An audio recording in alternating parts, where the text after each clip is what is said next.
तँलाई मार्छ भन्ने धम्की पनि आएको तपाईँलाई? मलाई लेख्ने पहिले धेरै लेखहरू छन् मेरो त्यो कहाँनिर गल्ती छ माओवादीबाट मार्छु भन्ने धम्की तपाईँलाई आयो तर 7 करोडको भ्रष्टाचारको कुरा सुन्दा कस्तो लाग्यो तपाईँलाई? के कस्तो लाग्यो भन्नु केही नि के तपाईँले त 7 रुपियाँ पनि छैन मसँग भन्नुभएको थियो।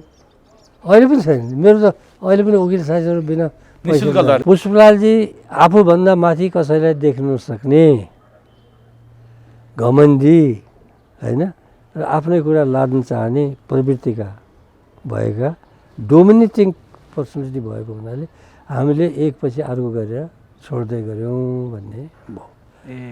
उनले लेखेअनुसार नेपाल कम्युनिस्ट पार्टीको दस्तावेजमा राजालाई फाल्नुपर्छ, गणतन्त्र स्थापना गर्नुपर्छ भनेर कुनै पनि सम्मेलनले प्यारलल दस्तावेज त्यहाँ भएको छैन। उहाँ जिउँदा सञ्जयसम्म सबैले उहाँलाई पिपलपाती भन्थे, मनमोहनजीलाई। सबैको त्यो उहाँको टाइटलै हो मनमोहनजीको। अहिले झलनाथजी हुनुहुन्छ, त्यो बेलासम्म झलनाथ भनेर आउनु हुँदैन थियो। उहाँले नै सुनिराख्नु भयो होला, उहाँ च्याट्याक्क परेर आउँथ्यो, युवक हुनुहुन्थ्यो।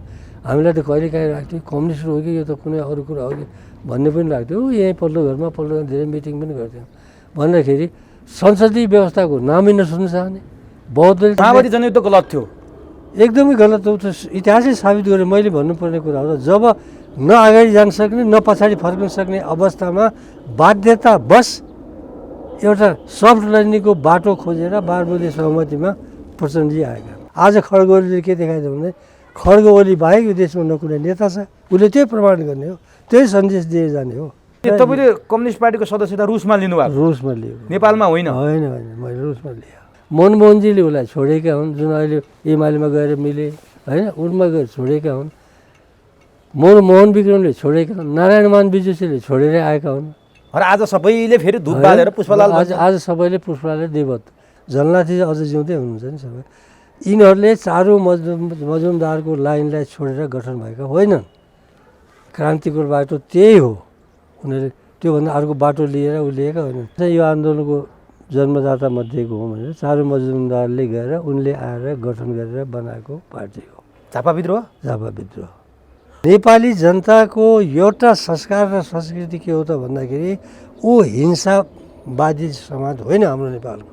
अहिलेको आन्दोलन कम्युनिस्ट आन्दोलन होइन भनेर धेरै वामपन्थीहरू कम्युनिस्टहरू विचार आइरहेछन् नि। मेरो आह्वान यिनीहरूलाई हो, आऊ अगाडि बढ, एउटा चुनाव हार्लो दोस्रो चुनाव हार्लो, त्यो केही छैन, तर कम्युनिस्ट पार्टीले जिउँदो बनाउँछ। तर दर्शकवृन्द नमस्कार, चुरो कुरोमा तपाईँलाई हार्दिक स्वागत छ। हामी आजको चुरो कुरोमा नेपाली कम्युनिस्ट आन्दोलनमा केन्द्रित भएर संवाद गर्नेछौँ। किन पनि हामी आज नेपाली कम्युनिस्ट आन्दोलनको विषयमा संवाद गर्दैछौँ भने यति बेला देशकै सबैभन्दा ठुलो कम्युनिस्ट पार्टी भनेको नेकपा एमालेको चितवनको नारायणगढमा 10औं महाधिवेशन भव्यताका साथ सुरु भएको छ। नयाँ नेतृत्व चयन गर्ने तर्खरमा छ। अब त्यो नेतृत्व चयनका प्रक्रियाका विषयमा हामी कुरा गरौँला। अर्कोतिर नेपाल कम्युनिस्ट पार्टी माओवादी केन्द्र पनि सम्मेलनको तयारीमा छ। भटाभट कम्युनिस्ट पार्टीहरू सम्मेलन गर्दैछन्। तर यी कम्युनिस्ट पार्टीहरूको कम्युनिस्ट चरित्र छ या छैन, यिनीहरू कम्युनिस्ट पार्टी भन्न लायक छन् या छैनन् भन्ने विषयमा निकै गहन र मिहिन ढङ्गले बहस हुँदै आइरहेको छ। निष्ठाको राजनीति गर्ने, 30 साल चाहिँ आफ्नो निष्ठालाई अहिलेसम्म पनि विचलित हुन नदिने कम्युनिस्ट पार्टीका ती नेताहरू 7 दशकदेखि कम्युनिस्ट आन्दोलनमा लाएर आफ्नो भोटो फटाएका 7 दशकको कम्युनिस्ट आन्दोलनको विषयमा नजिकबाट निहालेका कम्युनिस्टका नेताहरू, निष्ठावान नेताहरू यी पार्टीहरूलाई कम्युनिस्ट भन्न तयार हुनुहुन्न। यसैमध्येका आफ्नो निष्ठालाई 30 साल झैँ उभ्याउन सफल हुनुभएका नेपाल कम्युनिस्ट पार्टी संयुक्तका अध्यक्ष एवं पूर्व मन्त्री चन्द्रदेव जोशी एक हुनुहुन्छ। चन्द्रदेव जोशीले नेपाली कम्युनिस्ट आन्दोलनमा देखिएका विकृति, विसङ्गति र नेपाली कम्युनिस्ट आन्दोलनलाई फेरि पुनर्गठन गर्न सम्भव छ या छैन भन्ने बारेमा श्रृङ्खलाबद्ध रूपमा पत्र पत्रिकामा लेख सुरुवात गर्नुभएको छ। उहाँको एउटा पुस्तक अहिले भर्खरै बजारमा आएको छ, मार्क्सवाद र विश्व कम्युनिस्ट आन्दोलनको पुस्तकमा पनि उहाँले यी कुराहरू उल्लेख गर्नुभएको छ। आज हामी तिनै निष्ठाका धरोहर 30 साल चाहिँ कम्युनिस्ट आन्दोलनमा निष्ठावान पूर्व मन्त्री एवं नेकपा संयुक्तका अध्यक्ष चन्द्रदेव जोशीसँग चुरो कुरोमा नेपाली कम्युनिस्ट आन्दोलनको चुरै कुरो निकाल्ने प्रयास गर्नेछौँ। सबभन्दा पहिले म चन्द्रदेव जोशीलाई चुरो कुरोमा स्वागत गर्छु। तपाईँलाई चुरो कुरोमा हार्दिक स्वागत छ। धन्यवाद, नमस्कार। नेपाली कम्युनिस्ट आन्दोलनको एउटा धरोहर हुनुहुन्छ, निष्ठाको पनि 30 साल चाहिँ उभिनु भएको छ। तपाईँ आफ्नो निष्ठामा हुनुहुन्छ। खैर 2064 सालमा मन्त्री बन्नुभयो, त्यो विवाद एकातिर छुट्टै होला। नेपाली काङ्ग्रेसबाट राजनीति सुरुवात गर्नुभएको रहेछ 2014 सालमा, तर अहिले नेपाली कम्युनिस्ट आन्दोलनको एउटा धरोहरको रूपमा हुनुहुन्छ। त्यो काङ्ग्रेसबाट सुरु गरेको राजनीतिक यात्रा आज कम्युनिस्ट आन्दोलनमा निरन्तर छ। काङ्ग्रेसबाट सुरु गर्नुभयो, कम्युनिस्टमा किन लाग्नुभयो? मैले यो चाहिँ जान्न चाहेँ, यहाँबाट सुरु गरेँ। इन्ट्रेस्टिङ कुरा छ। हेर्नुहोस्, यो स्वयं भन्ने हो भने म कसैले बनाएर बनेको कम्युनिस्ट होइन। म 14 सालदेखि राजनीतिमा लाग्या भन्नुको अर्थ के हो त भन्दाखेरि 14 सालमा विश्वेश्वर कोइराला पश्चिमको टुर जाँदाखेरि बैतडीमा म भर्खर आइएससी पास गरेको थिएँ। उहाँसँग भेटघाट भएर मैले विधिवत रूपमा एउटा पार्टीमा रहेर काम गर्न थालेको हुनाले 14 सालदेखि भन्नु गरे। त्यसरी उसरी त मेरो राजनीतिक सक्रियता त्योभन्दा पहिलेदेखि नै तपाईँको थियो, उसमा रहेको थियो। अब किन उ गर्नुभयो त भन्दाखेरि त्यसका दुईवटा कारणहरू छन्। एउटा कारण त हाम्रो दार्चुला जिल्ला अथवा महाकाली अञ्चल भनेको भारतसँग जोडिएको जिल्ला हो। हामीले जे जति पढ्यौँ भारतसँग पढ्यौँ। भारतको उत्तर प्रदेश यस्तो प्रदेश थियो जहाँ कम्युनिस्टहरूको भारतीय कम्युनिस्ट पार्टीले पनि प्रवेश नगर्न सकेका जिल्ला प्रान्त हो त्यो। र हामी कहाँ त्यो बेलासम्म कम्युनिस्ट भन्ने ऊ पनि थिएन। कम्युनिस्टलाई हेर्दाखेरि यी त गर्ने हुन्, स्वास्नी सबैका बेच्ने हुन्, आदि इत्यादि गर्ने हुन्, 60 वर्ष पुगेका मार्ने हुन् भन्ने जस्तो धारणा बाहेक कम्युनिस्टको सकारात्मक पक्ष के हो भन्ने कुरो हामी कहाँ त्यो बेला थिएन। राजनीतिमा त लागियो, राजनीतिमा लागिसकेपछि सक्रियता साथ काम गरियो उसमा काङ्ग्रेसमा। त्यो लाग्दा लाग्दै 17 सालमा पुस 1 गतेको कारण भयो। हाम्रो शङ्करपुर बस्ती भन्ने सारा गाउँ नै त्यसको विरोधमा रहेको हुनाले अराष्ट्रिय तत्त्वमा कारण ऊ भयो। अनि त्यही बेलामा सुवर्ण शमशेरजीले जुन सशस्त्र विद्रोह गरेको थियो, सुरु गरेको थियो, त्यसको चाहिँ सुदूरपश्चिममा पनि गर्ने भन्ने निधो भयो। कङ्ग्रेसका त्यो बेला नेता थिए द्वारिका देवी ठकुरानी, दुर्गादत्त जोशी, खेमराज जोशी आदि इत्यादि। तपाईँ आफू पनि पर्नुभयो? परेँ होइन। म त्यो बेलामा उ गरेर स्कुलहरू चलाएर उहाँ शङ्करपुर हाई स्कुलको म उसमा थिएँ, तर कम्युनिस्ट थिएँ। हामीले 17 सालमा पञ्चायतको चुनाव त्यो गाउँमा हुन नदिएको हुनाले दुईचोटि हुँदैन, तेस्रोचोटि तपाईँको सेना गएर चुनाव गराएको हो। त्यसैले हाम्रो गाउँलाई अराष्ट्रिय तत्त्व, हामी सबैलाई अराष्ट्रिय तत्त्व भन्ने चलन थियो। बझाङ काण्ड भन्दाखेरि हामीलाई कुनै पनि सूचना नदिएर ओमजङजी राति उसमा लिएर त्यहाँ प्रवेश गर्नुभयो बझाङ क्याप्चर गर्नुलाई। हाम्रो भनाइ कुरा के थियो, बझाङभित्र नपसौँ। त्यो भित्र भन्दाखेरि उसले के भन्यो त, ओमजङजी भन्यो त्यो त यहाँ त रैती हो, मेरो त राज्य हो, हामी त जमानाका राजा हौँ, सब मेरो प्रतीक्षा गरिरहेछन् भने गए। अब त्यसमा स्वाभाविक थियो, त्यो उसमा दबाइयो, मारियो, अनेकौँ मरे, हत्या गरे, ओमजङ मारे, कोही नदीमा भाग्दाखेरि मरे। हामीलाई त्यहाँ त्यो अपरेसनमा जाँदाखेरि म टिचरको हैसियतले सोझो बन्दुक लिएर त उसमा त हामीलाई त गएनौँ। तर के थियो भने सब हामी उनको व्यवस्थापनमा थियौँ। के भनेको थियो दुर्गादत्तजीहरूले, यो द्वारिकाजीहरूले, हाम्रो ब्याक फोर्स आउँदैछ होइन, अहिले चाहिँ यो 11 नाल बन्दुक लिएका ऊ व्यक्तिहरू हुन्, अरू थिए त्यहाँ। यसबाट गएर त्यहाँ जाने, त्यहाँ उ गर्ने।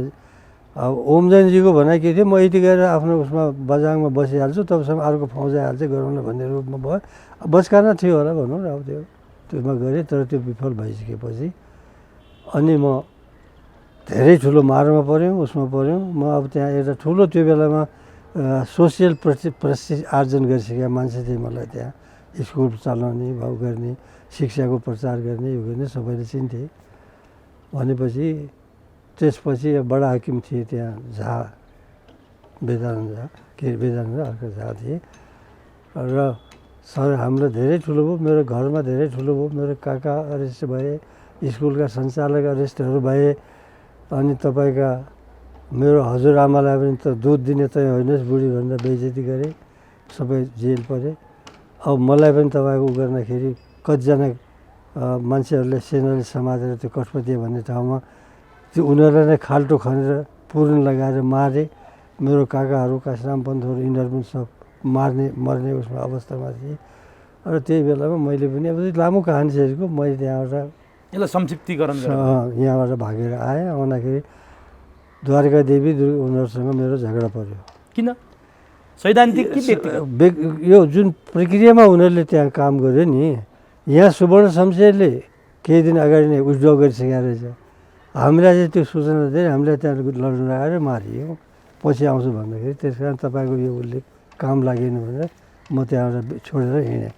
काङ्ग्रेस पनि छोडिदिनु भयो त्यसमा? काङ्ग्रेस छोडेर म हेरेँ। अब अरासी तत्त्व कहीँ जान सक्दैन, त्यसै आएर काठमाडौँ लामो कहानी छ। अब ठिक छ, त्यसपछि काङ्ग्रेस छोड्नुभयो? छोडेर अनि त्यसपछि म रुस गइसकेपछि मेरो विद्रोह त पहिलेदेखि नै छ, भावना त पहिलेदेखि नै छ। म रुस जानुभन्दा पहिले एकदम एन्टी कम्युनिस्ट थिएँ। तपाईँ रुसी लाइनको कम्युनिस्ट हो अहिले, होइन? त्यही भएर एउटा कुरा सोधिहालेँ यही बिचमा, तपाईँ एन्टी कम्युनिस्ट हुनुहुन्थ्यो रुस जानुभन्दा अगाडि, रुसी कम्युनिस्ट। त्यति बेला चिनिया कम्युनिस्ट र रुसी कम्युनिस्ट भन्ने कुरा चाहिँ यहाँ चलिरहेको थियो। तर रुसी कम्युनिस्टका नेताहरू, जो रुसी कम्युनिस्टबाट प्रभावित भएका नेताहरू चाहिँ सबै अहिले चाहिँ मूलधारको कम्युनिस्ट पार्टी बन्न सक्नु भएन, अग्रपङ्क्तिमा आउन सक्नु भएन। सबै तपाईँहरू जस्तै निष्ठामा हुनुहुन्छ। अर्को धारबाट कम्युनिस्ट पार्टीको आन्दोलन गरेका मान्छेहरू सत्ताको बागडोर सम्हाल्नु भएको छ, खान्तेपिन्तेमा हुनुहुन्छ, सबै मोज मस्तीमा हुनुहुन्छ। यो किन फरक भएको हो? त्यही तपाईँलाई भनौँ। अब त्यहाँ गएर जब मैले अध्ययन गरेँ, अध्ययन गर्दाखेरि मेरो विद्रोहको समाधान चाहिँ मार्क्सवादमा छ, लेनिनवादमा छ भनेर कन्भिन्स भइसकेपछि अनि म खोजेर त्यहाँ कम्युनिस्ट पार्टीका कमर शाह भन्ने पोलिट ब्युरोका सदस्य रहेछन्, त्यहाँ इलाज गर्नु बसेका। अनि उनीहरूलाई खोजेर मैले त्यसरी लिएर म कम्युनिस्ट भयो। कसरी जानुभयो भन्नुभयो नि तपाईँहरूले? हो, आफ्नो अध्ययनबाट। तपाईँले कम्युनिस्ट पार्टीको सदस्यता रुसमा लिनुभएको? रुसमा लियो, नेपालमा होइन? होइन होइन, मैले रुसमा लिएँ 2022 सालमा। कति सालमा लिनुभयो? 2022 सालमा। 2022 सालमा। 22 सालमा। अनि त्यसपछि ल ठिक छ, त्यसरी तपाईँ कम्युनिस्ट बन्नुभयो, प्रभावित हुनुभयो रुसमा गइसकेपछि। अब तपाईँको दोस्रो प्रश्नको उत्तर म दिउँ भन्दाखेरि, हेर्नुहोस्, जब कम्युनिस्ट पार्टी स्थापना भयो यहाँ शुद्ध विचारबाट स्थापना भएको।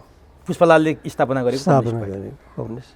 पुष्पलाल चाहिँ इनिसिएटर भए। अब त्यति बेलामा अब त्यो 7-8जना 8-10जना मिलेर केशर राई, मनमोहन अधिकारी आदि, नारायण विलास यिनीहरू भएर, नारायण विलासमा पछि त रहेन, तर जब सम्मेलन सुरु भन्दाखेरि त थिएन, गरेपछि भएको हो। तर के हो त भन्दाखेरि नेपालमा कम्युनिस्ट पार्टीको जन्म विश्वमा विश्वमा जसरी युरोपमा कम्युनिस्ट पार्टीहरूको जन्म चाहिँ मजदुर आन्दोलनको 100औं वर्षको इतिहासबाट सिकेर मार्क्सले चाहिँ यसरी अब हुँदैन, मजदुर वर्गको मुक्ति हुँदैन, यसको लागि कम्युनिस्ट आन्दोलन नै चाहिन्छ र कम्युनिस्टको नै सिद्धान्तलाई अगाडि बढाउनुपर्छ भन्ने आधारमा कम्युनिस्ट पार्टीहरू मजदुर वर्गको आन्दोलनबाट जन्मेका आन्दोलन, जगबाट। त त्यसपछिका धेरै देशका कम्युनिस्ट आन्दोलनहरू के आयो त भन्दाखेरि त्यो विचारधारा जब प्रवेश गर्यो अरू देशमा भनेपछि गरिब गुरुबाहरूको त मुक्ति त कम्युनिस्ट आन्दोलनमा, कम्युनिस्ट पार्टीमा छ, कम्युनिस्ट पार्टी गठन गर्नुपर्छ भन्ने माथि पढे लेखेका मध्यमवर्गीय, उच्च मध्यमवर्गीय जुन कम्युनिस्ट चिनको कम्युनिस्ट आन्दोलनको पनि त्यही इतिहास हो सुरु हुँदाखेरिको। नेपालको यहाँको पनि त्यस्तै इतिहास हो भनेपछि यिनीहरूले त्यो आत्मसात गरिसकेपछि कम्युनिस्ट पार्टीको सिद्धान्त प्रकाशित गरेर कम्युनिस्ट पार्टी गठन गर्नको लागि त्यसको सदस्यहरू खोज्दै हिँडेर माथिबाट गठन गरेको आन्दोलन। जगबाट हुनु पर्थ्यो, टुप्पाबाट गठन भयो। टुप्पाबाट गठन भएको। त्यसकारण विकृति भित्रियो? होइन, त्यसका आफ्नो कारण छन्, होइन? भनेपछि अहिले वर्माजीको पनि त्यही थियो। मैले यस्तो विचार गरेँ भने मैले त 37 सालदेखि नै यो कुरा लेख्दै आएको हुँ। अहिले यसो सैद्धान्तिक प्रश्न उठेर यसमा मैले यो विचार गरेँ के हो भने सोध्दै हुन्थ्यो, कुरा गराउँदा भने त्यही हो भनेपछि अब त्यहाँ त उठ्यो। हेर्नुहोस्, आइ त गयौँ हामी। तर अवस्था के थियो त भन्दाखेरि सबै इन्डियामा बसेका, इन्डियामा पढ्ने रायमाझी हो, चाहे हिक्मत सिंह हो, चाहे अरू हुन्, सबै यिनी त सबै इन्डिया। पुष्पलाल त नेपालको 4 साल 3 साल 4 सालको आन्दोलनमा यहाँ जनआन्दोलनमा घुमेका हुन्।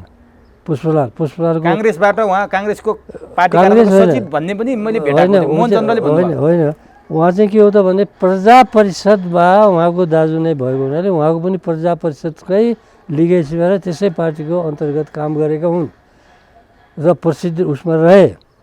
त्यो काङ्ग्रेसको भन्ने कुरा के हो त भन्दाखेरि जुन बेला यहाँ त्यो आन्दोलन चलिरहेको थियो टङ्कप्रसादजी उहाँ थिए। इन्डियामा 2004 सालमा जुन कम्युनिस्ट पार्टी गठन भयो कङ्ग्रेस पार्टी, उसले चाहिँ अध्यक्ष टङ्कप्रसादजीलाई नै बनाइदिएको हुनाले भान के पर्नु पऱ्यो त भन्दाखेरि प्रजा परिषदमा जुन देशभित्र कामहरू गरिरहेको थिए त्यो चाहिँ उनको के अरे हाम्रो उनी नै उनको अध्यक्ष भएको हुनाले टङ्कप्रसादजी नै अध्यक्ष भएर यसैको हो भन्ने रूपमा अनि कङ्ग्रेसको हाँगोबिङ्गोको रूपमा मान्ने कुरा हो, कङ्ग्रेसको हाँगोबिङ्गो होइन।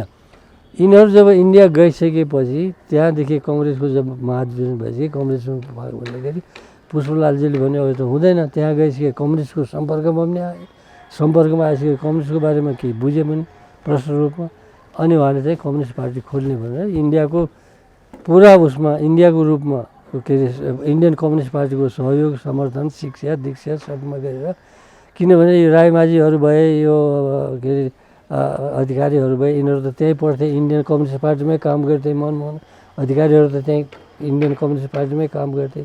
यिनीहरू यहाँबाट गएका पुष्पलालजी लगायतका जुन हुन् यिनीहरू दुईटै सम्मिलित भएर कम्युनिस्ट पार्टीको सङ्गठन। भने संस्थापक को हो त नेपालमा कम्युनिस्ट पार्टीको? पुष्पलाल अथवा सबैभन्दा पहिले सदस्य ल्याएको त मनमोहन रहेछन् फेरि इन्डिया? मनमोहन त धेरै पहिले छ। अनि को त संस्थापक? संस्थापकलाई हामीले हेर्दाखेरि 2-3 किसिमले हेर्नुपर्छ। यो विवाद धेरै दिनमा रह्यो।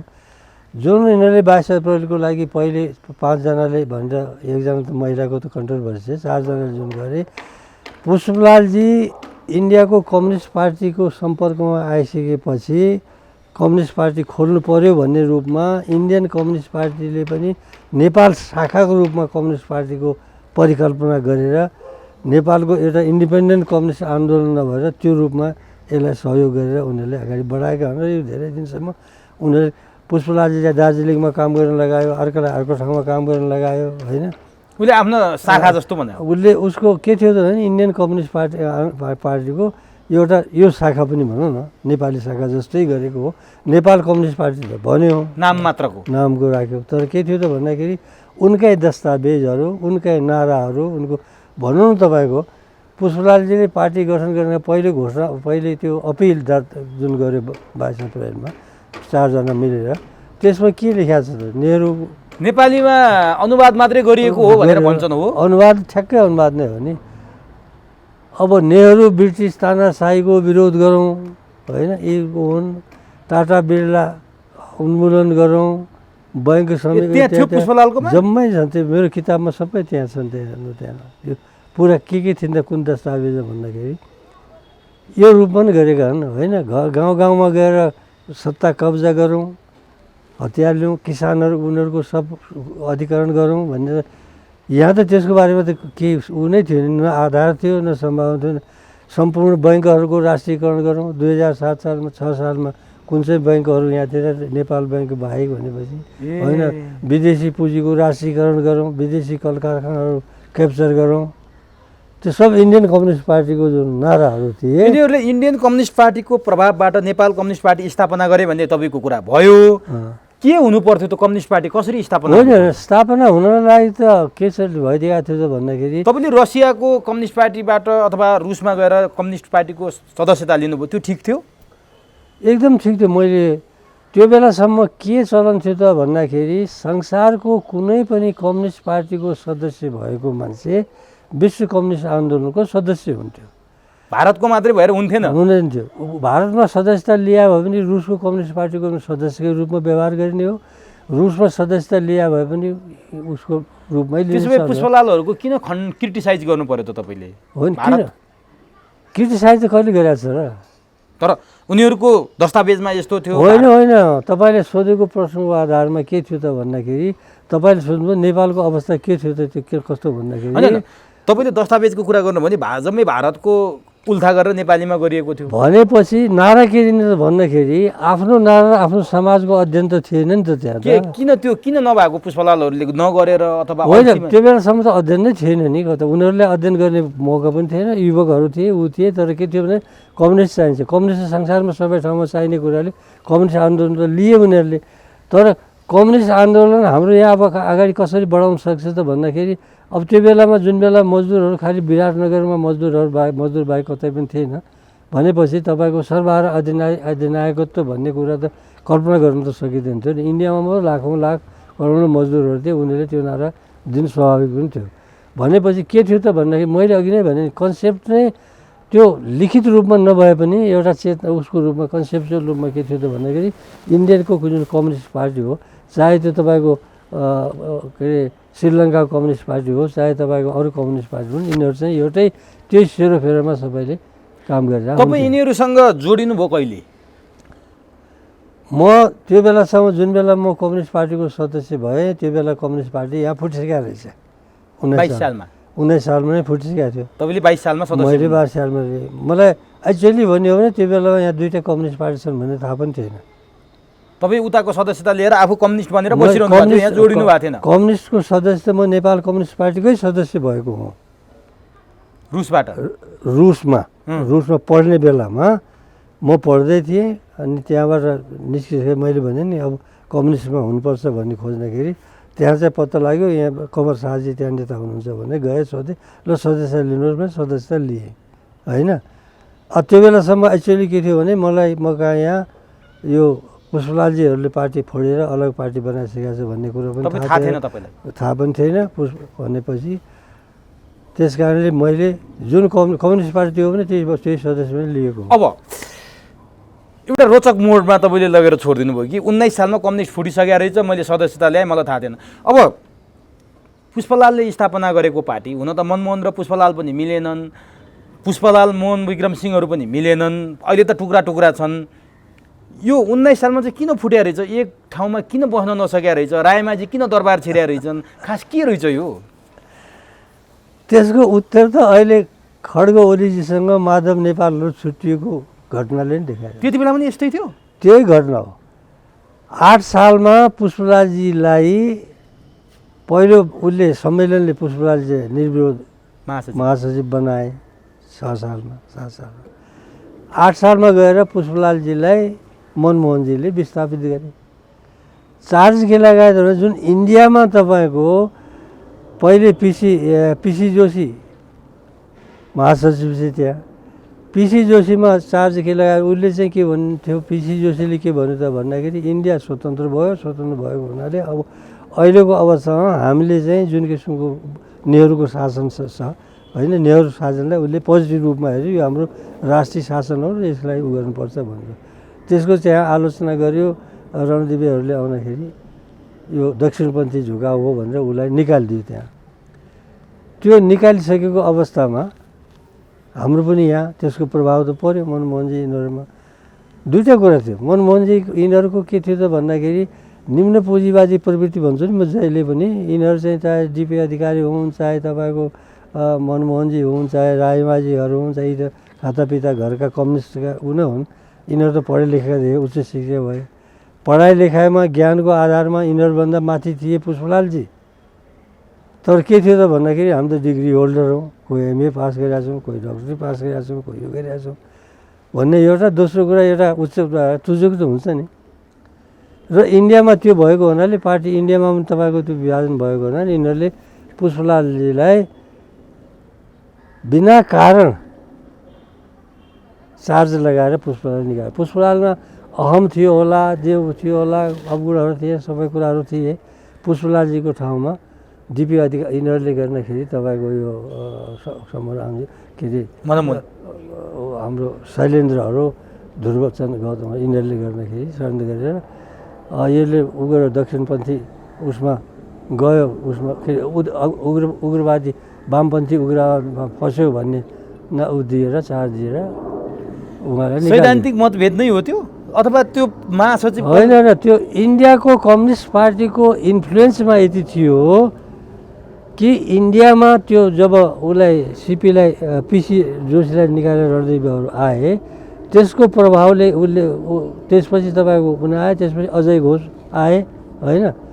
यो अजय घोष आइसकेको बेलाको कुरा हो। भनेपछि इन्डियाको प्रभाव नेपालमा पर्यो भन्दाखेरि यसलाई पनि जुन चार्ज त्यहाँ लगाएको थियो त्यही चार्ज लगाएर यहाँ तपाईँको पुष्पलाललाई पनि निकालेको। अब 19 सालसम्म दुईटा टुक्रा मात्रै थियो कम्युनिस्ट पार्टीको। दुईटा टुक्रा हो। एउटा मनमोहनले नेतृत्व गरेको, एउटा पुष्पलालले।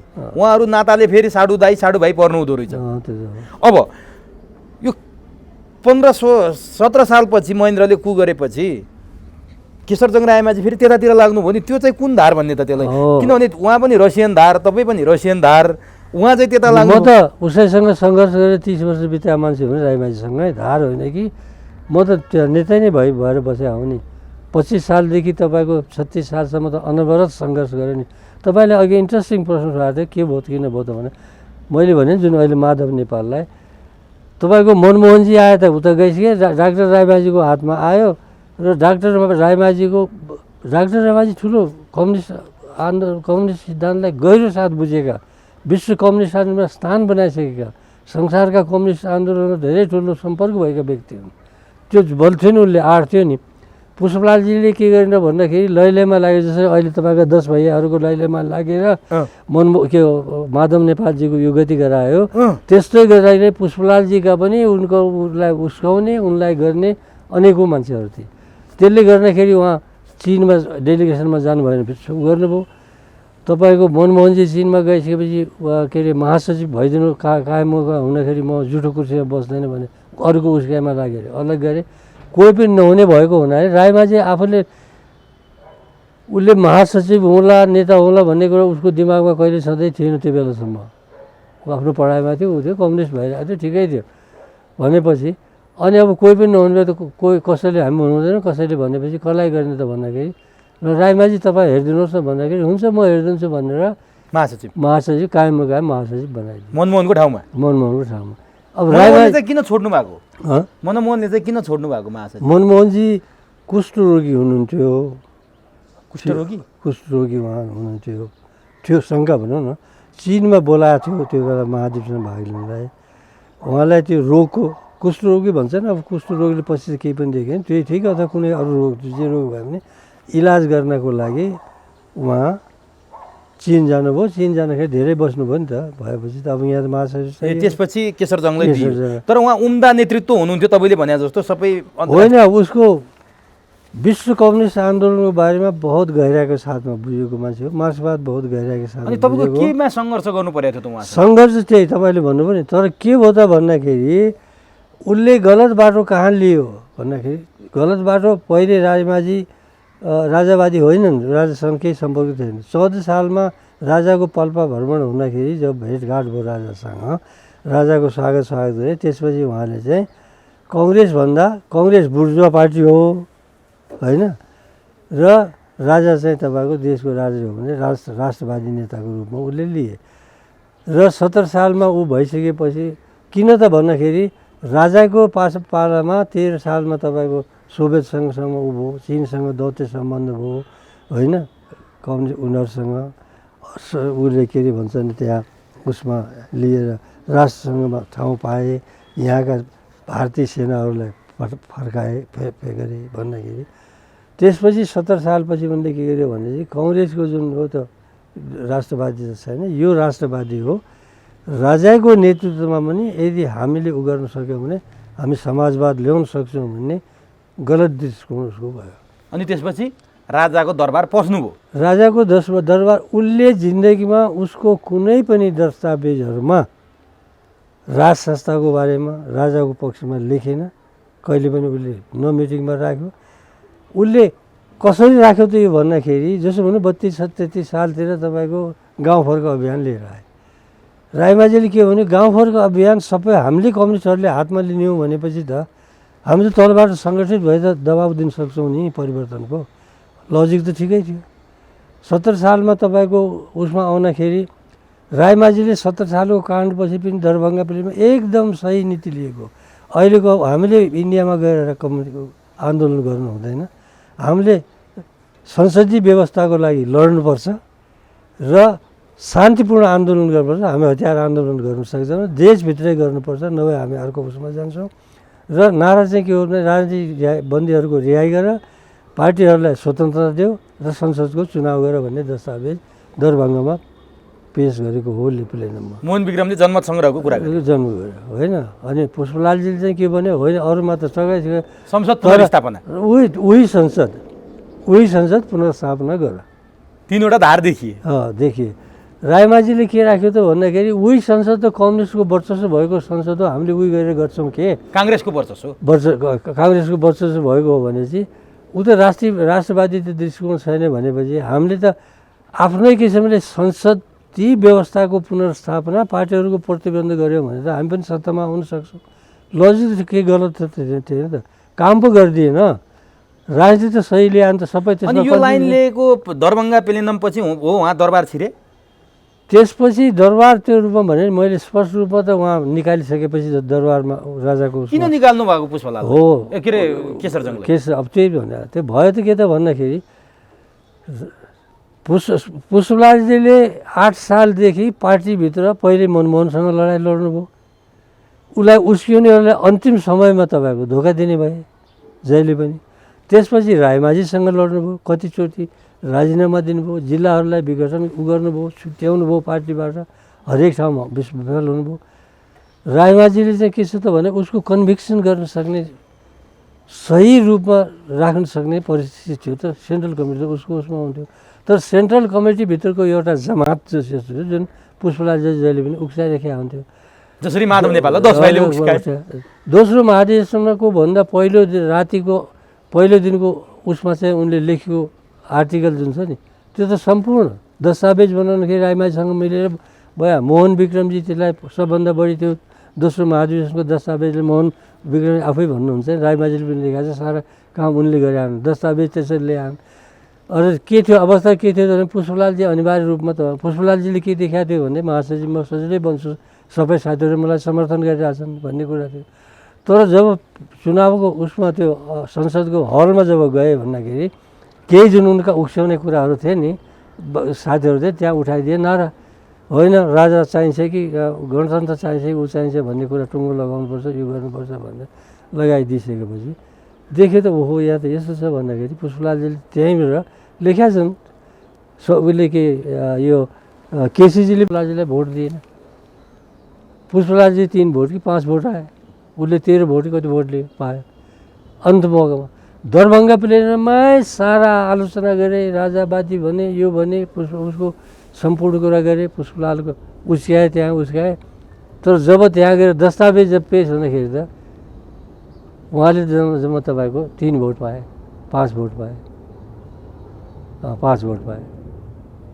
भोट जम्मा त रायमाझीको के अरे मोहन विक्रमले 20 भोट पाए, मोहन विक्रम पछि लाग्यो। रायमाझीले मोहन विक्रमले कति 23 भोट पाएको अरे, उसले रायमाझीले 20 भोट पायो भनेपछि पुष्पलालले 3 भोट भनेपछि आखिरमा उस्काउने हुनेहरू। दोस्रो कुरा पुष्पलालले महासचिव र रायमाझीलाई निकाल्नु खोजेको, रायमाझीलाई निकाल्नुपर्छ भने मनस्थिति पनि सबैको हो त्यो भित्रमा, तर निकाल्नु नसक्ने अवस्था भयो त। त्यो अवस्था यो व्याख्या गर्नु भन्दा नि अहिलेको अवस्था हेर्नुहोस्, खड्ग ओलीलाई किन निकाल्नु सकेन? ठ्याक्क थियो जब अहिले खड्ग ओलीलाई त संसदीय दलमा थियो निकाल्नुपर्ने, उसमा निकाल्नु धेरै थियो, त्यही बेला त महासचिवबाट मात्रै निकाल्नुपर्ने अवस्था थियो नि।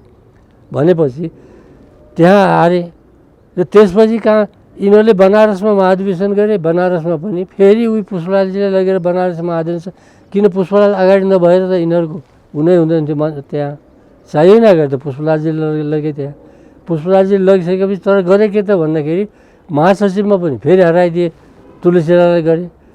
उनको उही पार्लियामेन्ट चाहिन्छ भन्ने नारालाई हटाएर उसले के तुलसीलालले दरभङ्गा प्लेनको दस्तावेज यथावत रूपमा त्यहाँ राखेको राष्ट्रिय प्रजातन्त्र कार्यक्रम, त्यही कार्यक्रम पारित गरे पुष्पलाल त्यहाँबाट।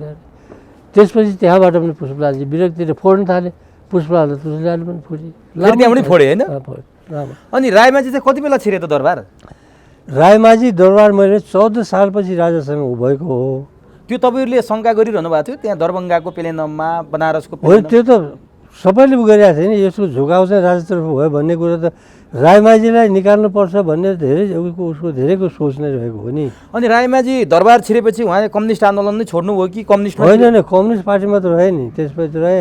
हामीले 25 सालमा उहाँ त बहुमत त उसैको रूपमा उसैको हो नि, रायमाझीको हो नि त। पुष्पलाल चाहिँ अल्पमतमा छुटे। अन्तर्राष्ट्रिय कम्युनिस्ट आन्दोलनले चाहिँ मान्यता त बहुमतलाई दिने भयो। भनेपछि तीनवटा टुक्रा भइसकेको थियो कम्युनिस्ट, एउटा पुष्पलालको नेतृत्वमा, एउटा मोहन विक्रमको नेतृत्वमा। होइन, त्यो बेलासम्म मोहन विक्रम छुट्याएको थिएन, उनीहरू पछि छुटेका। 19 सालको विभाजनमा हुँदाखेरि दुइटै मात्र भएको हो। एउटा पुष्पलाल, एउटा पुष्पलाललाई अगाडि राखे, नेता त भयो तुलसीलाल, अर्को रायमाझी। रायमाझीको जुन पार्टी थियो त्यो अन्तर्राष्ट्रिय कम्युनिस्ट आन्दोलनले मान्यता दियो। मोहन विक्रम त्यही रायमाझीकोमा थिए। मोहन विक्रम जेलमा थिए, मोहन विक्रम जेलमा थिए, कृष्णराज वर्मा जेलमा थिए, सब जेलमा थिए यिनीहरू होइन। भनेपछि अनि त्यहाँबाट अन्तर्राष्ट्रिय कम्युनिस्ट आन्दोलनले मान्यता दिए हुनाले कम्युनिस्ट पार्टी त यही हुने भयो। तर क्रियाशील चाहिँ कहिलेसम्म हुनुभयो त केशरजङ रायमाझी कम्युनिस्ट आन्दोलनमा? कम्युनिस्ट आन्दोलनमा त उहाँ त हामीले 36 सालमा उहाँलाई निकाल्यौँ। त्यसपछि उहाँले फेरि आफ्नो पार्टी निर्माण गर्नुभयो। त्यसपछि वर्माजीहरू पनि उहाँसँग हुन्थ्यो, कृष्णराज वर्मा। फेरि कृष्णराज वर्माजीले उहाँलाई निकाल्यो। त्यसपछि चाहिँ उहाँ चाहिँ राजाको उसमा 30 सालपछि चाहिँ उहाँ राजाको पुरै राजावादी हुनुभयो। पुरै हरेक क्रियाकलापमा राजावादी, नारा राजावादी थिएन। 32-33 सालमा पनि नारा चाहिँ राजा के थियो त नारा उहाँको? नारा यही के भनेदेखि अब यो संसदीय प्रणाली छ, उसको भन्ने कुरा के हो त भन्दाखेरि संवैधानिक राजतन्त्र अनुसार काम गर्नुपर्छ, समाजवादमा। अनि उहाँ अन्तिममा मर्ने बेलासम्म कम्युनिस्ट पार्टीको राजनीतिमा आउनु भएन, राजावादी भएरै मर्नुभयो। अब 19 सालमा दुईवटा टुक्रा भयो कम्युनिस्ट। 22 साल 23 सालतिर झापा विद्रोह सुरु भयो। तपाईँले चारू मजुमदारसँग जोड्नु भएको छ आज मैले तपाईँको लेख पढ्दाखेरि। अहिलेका माधव नेपाल नेकपा समाजवादीका अथवा केपी शर्मा ओली यी चारू मजुमदारबाट प्रभावित भएर आएको लाइन हो।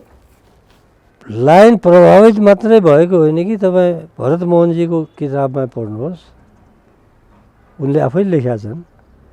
उनी चाहिँ त्यो आन्दोलन, म चाहिँ यो आन्दोलनको जन्मदाता मध्येको हुँ भनेर चारू मजुमदारले गएर उनले आएर गठन गरेर बनाएको पार्टी हो झापा विद्रोह। झापा विद्रोह मोहनचन्द्र अस्वीकार गर्छन् त यो कुरा?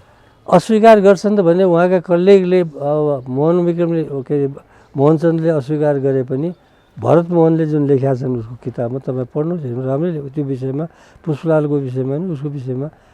उहाँ एमालेमै भएर मर्नुभयो, एमालेकै मन्त्री पनि हुनुभयो, तर कतिपय कुराहरू उहाँले फ्याक्ट पनि लेख्नु भएको छ। भने उसले के उसको भनाइअनुसार त उनीहरूले गर्दाखेरि काठमाडौँमा आएर बसेका पुष्पलाललाई खोजेर जङ्गलको बाटो लगेर बनारस पुगाएर नेता बनाउनु खोजेन। तर यहाँबाट पुष्पलाललाई लैजाने, भोट गर्दाखेरि चाहिँ तुलसीलाललाई गर्ने चरित्र भने नि। त्यस कारणले त्यो निकाल्नु ऐन मौकामा धोका दिएपछि पुष्पलालले चाहिँ कहाँ के गर्नु, पार्टी नयाँ गठन गर्नुमा लागिरहेको थियो अर्को पार्टी, तर त्यही बेलामा नहुनु पनि सक्थ्यो र त्यस कारणले रायमाझी रहेका। तर रायमाझीसँग त असन्तुष्टि त हामी त सबै त असन्तुष्ट थियौँ। तर एउटा कुरा नि, पुष्पलाल कम्युनिस्ट पार्टीको स्थापना गर्ने मान्छे, उहाँ चाहिँ त्यो मूलधारको कम्युनिस्ट बन्यो नि जुन ठुलो कम्युनिस्ट पार्टी, त्यसको नेतृत्वमा त पुष्पलाल सुरुमा त हुनुभयो। पछि आउँदाखेरि त उहाँले छुट्टै पार्टी बनाउने, उहाँकै पार्टी हराउने अवस्थामा जाने। किन त्यति कमजोर पुष्पलालमाथि किन यस्तो प्रहार भएको? के थियो उहाँको कमजोरी?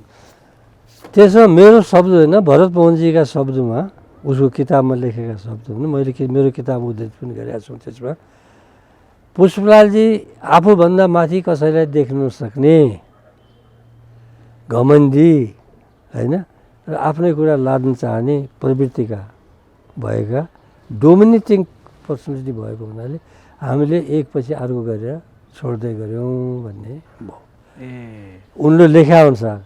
तर रियलिटी के हो त भन्दाखेरि जुन कम्युनिस्ट पार्टी बन्यो यहाँ, यसमा उच्च मध्यमवर्गीयहरूका जुन नेताहरूको हातमा हर्ताकर्ता थिए, तिनीहरूको मभन्दा को कम भन्ने जुन प्रतिस्पर्धा हो, त्यो प्रतिस्पर्धाले गर्ने जसरी आज खड्ग ओली, माधव नेपाल, झलनाथ खनालजी यिनीहरूको जुन आन्दोलन देखिराख्नु भयो, कन्फ्लिक्ट देखिराख्नु भएको छ नि, त्यहाँ केही सैद्धान्तिक छ त? केही पनि छैन। ऊ पनि म जब भनिरहेको छ, ऊ पनि जब अब जब मान्यो भने खड्ग ओलीलाई किन त?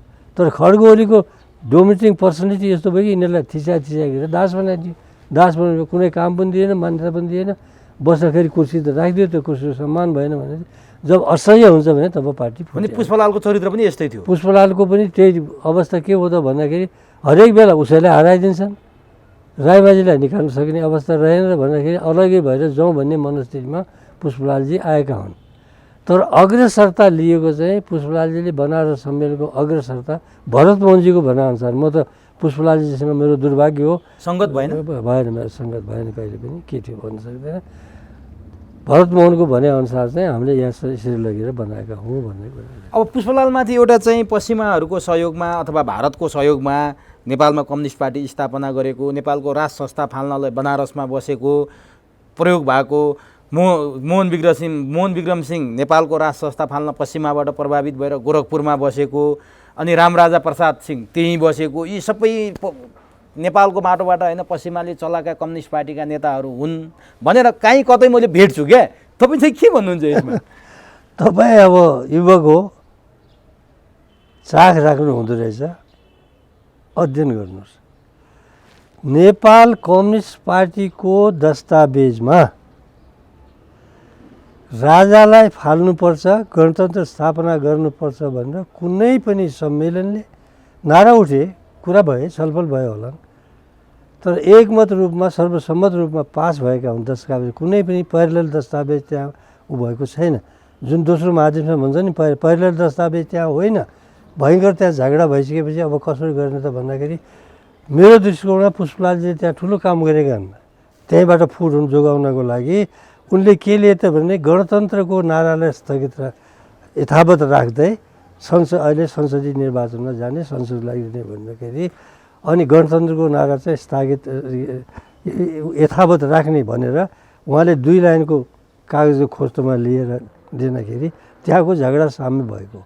यसैलाई के भन्ने गरे त भनेदेखि लाइन एउटाको पास भयो, उसको लाइन त त्यहाँ त संसदमा जाने, संसदीय निर्वाचनमा जाने लाइन भनेर सबैले पास गरेको। तर संसद पुनर्स्थापना चाहिँ पश्चिमाको डिजाइन थियो भनेर भन्छन् क्या? होइन, पश्चिमाको डिजाइन त्यो बेलासम्म तपाईँको पश्चिमाहरूको डिजाइन त्यो नेपाललाई पश्चिमाहरूले त्यति ठुलो महत्त्वको रूपमा हेरेका थिएनन्। त्यो बेलामा यो नेपाललाई त एउटा अपरिचित नै थियो नि भनौँ न। भारतको देशको भारतको जे हुन्छ त्यही हुन्छ नि। र त्यो संसद पुनर्स्थापनाको नारा चाहिँ त्यसमा समर्थन अवश्य थियो। नेहरूको पनि 70 सालको पुस 1 गते कानुनबाद नेहरू त ऊ त थिएन। त्यस कारणले पुनर्स्थापनाको आन्दोलन उसमा उसको नेहरूको समर्थन रहेको हो, भारतको समर्थन रहेकै हो। अब नि जस्तो तपाईँहरूको लाइन मैले अघि सुरुमा एउटा प्रश्न गरेका थिएँ, रुसी कम्युनिस्टबाट प्रभावित नेपालका कम्युनिस्ट नेताहरू चाहिँ सत्ताको बागडोरमा अथवा मूलधारको कम्युनिस्ट पार्टी बन्नबाट पछि परेको। जस्तो तपाईँको नेपाल कम्युनिस्ट पार्टी संयुक्त हस्तक्षेपकारी ढङ्गले अगाडि बढ्न सकेन, अरू जो केशरजङ्गको पार्टी पनि अगाडि आउन सकेन। जो त्यहाँबाट प्रभावित हुनुभएको छ नि, ती मान्छेहरूले नेतृत्व गरेका पार्टी पछाडि पर्नुको कारण चाहिँ केशरजङ रायमाझी दरबार छिर्नाले हो अथवा केशरजङ रायमाझीको नेतृत्व चाहिँ कम्युनिस्ट आन्दोलनमा निरन्तर नहुनुको कारण यस्तो भएको हो कि के हो? एउटा कुरा के गरौँ त भन्दाखेरि वैचारिक रूपमा र सैद्धान्तिक रूपमा नेपाल कम्युनिस्ट पार्टी सबभन्दा अग्रणी रह्यो। हामीले 34 सालमा नै के पास गऱ्यौँ त भन्दाखेरि बहुदलीयता, संसदीय व्यवस्था, शान्तिपूर्ण आन्दोलन होइन र अन्तर्राष्ट्रिय भाइचाराको आधारमा हामीले कम्युनिस्ट आन्दोलनलाई अगाडि बढाउनुपर्छ। अहिलेको अवस्था अब यो देशमा सशस्त्र विद्रोह सफल हुन सक्दैन र एक पार्टीको यहाँ अधिनायकवाद काउन हुन सक्ने अवस्था छैन। संसार परिवर्तन हुँदैछ भन्दाखेरि हामीले बहुलवादमा जोड दियौँ, संसदीय व्यवस्थामा जोड दियौँ, शान्तिपूर्ण उसमा आन्दोलनमा जोड दियौँ र निर्वाचनको माध्यमबाट जोड दियौँ 34 सालमा। त्यो बेलामा त यति ठुलो प्रचार त्यो बेलाका माओवादीहरूको, पुष्पलालजीहरूको यति ठुलो उसमा थियो। रायमाझीको नाममा मोहन विक्रम सिंहले त देशै हल्ला थियो तिनको पार्टीले। सबैको रूपमा भन्दाखेरि त के भयो त भन्दाखेरि डाक्टर रायमाझीलाई राजावादी भनेर जुन प्रचार भएको, राजावादी उसको आफ्नै क्रियाकलापहरू पनि देखिए 32-33 सालतिर राजाप्रतिको झुलाबाट यसको प्रचारले गर्दाखेरि सिङ्गो कम्युनिस्ट पार्टी ठुलो सङ्घर्ष रायमाझीको विरोधमा यिनीहरू सब रायमाझीसँग नजितेर पुष्पलालजी मेरो शब्दमा अन्यथा नलागोस् त भागेर गएका हुन्, सकेन भागे। त्यसपछि दरबारी आरोप लाएर कम्युनिस्ट आन्दोलन दरबारी आरोप पहिले पनि लाग्यो, दरबारमा गएको भन्ने आलोचना भएको हो। महाधिवेशनभन्दा पहिले पनि रायमाझीको सेन्ट्रल कमिटीमै आलोचना भएको हो। तपाईँले जुन यो भन्दै हुन्छ भने दरबार परस्त भयो नीति भन्दाखेरि रायमाझीलाई त्यहीँ आलोचना भएको हो, ठुलो आलोचना भएको हो। रायमाझीलाई निकाल्नुपर्छ भन्ने मनस्थिति धारणा पनि बनेकै हो। तर उहाँले नेतृत्व गरेको पार्टी किन अविच्छिन्न ढङ्गले अगाडि बढ्न नसकेर टुक्रा भएर अथवा तपाईँहरू जस्तो सानो खुम्चेर उहाँले पनि निकाल्नुपर्ने अवस्था किन आयो त? कुरा के भयो त भन्दाखेरि जब पुष्पलालजीहरूको पछाडि जसरी अहिले मैले भने अहिलेको सिनारी ठ्याक्कै थियो। अहिले एमालेमा नाम चलेका दोस्रो पुस्तका भए पनि पहिलो पुस्तक सब प्रथम त उसमा खड्गोली त हुन्छ नि त। माधव नेपालजी त्यो नियतिसँग त्यो प्रवृत्तिसँग लडेर कम्युनिस्ट पार्टी जोगाउनुपर्छ भन्ने बाहिर आएका छन्। तर अझै पनि तपाईँको केमा रहे त भन्दाखेरि उहाँको त्यो शक्ति देखिराख्नु भएको छैन नि त। उसको टिममा पनि त्यो त्यति सबैले पत्याएका सबैले नाम सुनेका नेता त छैन। जब पुष्पलालजीहरू त्यसबाट निस्के, यो तपाईँको यो तुलसी रिजालजीहरू निस्के, तपाईँको अन्य डिपी अधिकारीहरू निस्के, यिनीहरू निस्किसकेपछि त रायमाझीको नेतृत्वमा च्यालेन्ज गर्न सक्ने तत्काल बनाएको त कोही पनि छैन। तर के थियो त भन्दाखेरि जसरी अहिले असन्तुष्टि खड्ग ओलीजीको पछाडि यति ठुलो लागेको छ, त्योभित्र खड्ग ओलीको नीतिप्रति असन्तुष्ट जमात लाखौँको छ नि त अझै यसो भनेपछि माधव नेपाल र केशरजङको हालत एउटै भयो भन्न खोज्नुभयो तपाईँले? केशरजङको त नभनौँ, पुष्पलालजीको भनौँ न। जसरी केशरजङलाई निकाल्नु नसकेर पुष्पलालजी अलगिएको थिए, अहिले खड्ग ओलीलाई निकाल्नु नसकेर माधव नेपाल। अब नि यो कुरा त क्लियर भयो। यो 19 सालमा 2 टुक्रा भएको कम्युनिस्ट त्यसपछि हेर्दै आएर आजको 78 सालसम्म आउने हो भने कति टुक्रा खान तपाईँ गन्न सक्नुहुन्छ? हो, यही हो। यसलाई के भने फेरि तपाईँको पुरानो यो कम्युनिस्ट पार्टीको जन्म कसरी भयो, यसका को थिए, यसका नेता को हुन् त भन्दाखेरि त्यही निम्न र उच्च मध्यम वर्गीय उसकाहरू छन्। त्यसको चरित्र के हो त भन्दाखेरि धनवान पनि हुँ, नेता पनि हुँ, सबैले मलाई मानुन्, सबैले मेरो पछि लागुन्। म कसैको झोला किन बोक्ने? तपाईँ र म एउटै पार्टीमा छौँ भने तपाईँलाई लागिरहन्छ यो सधैँ कति जोशीको झोला बोक्ने भन्ने प्रवृत्ति जुन जाग्छ नि, त्यो प्रवृत्तिले कारणले गर्दाखेरि अनि के गरे त भन्दाखेरि सिद्धान्तको दिने भए टुक्रा कसम भएको त। हाम्रो पार्टी रायमाझीले नेतृत्व गरेको पार्टीमा कुनै टुक्रा भएन, कहिले पनि टुक्रिएन। टुक्रियो त कुन बेला, जुन बेला 36 सालमा हामीले रायमाझीलाई निकाल्यौँ त्यसपछि मात्रै टुक्रियो, नभए टुक्रिएको थिएन। किन त भन्दाखेरि कमाएर फुल स्टपमा टुक्रिने के तपाईँ?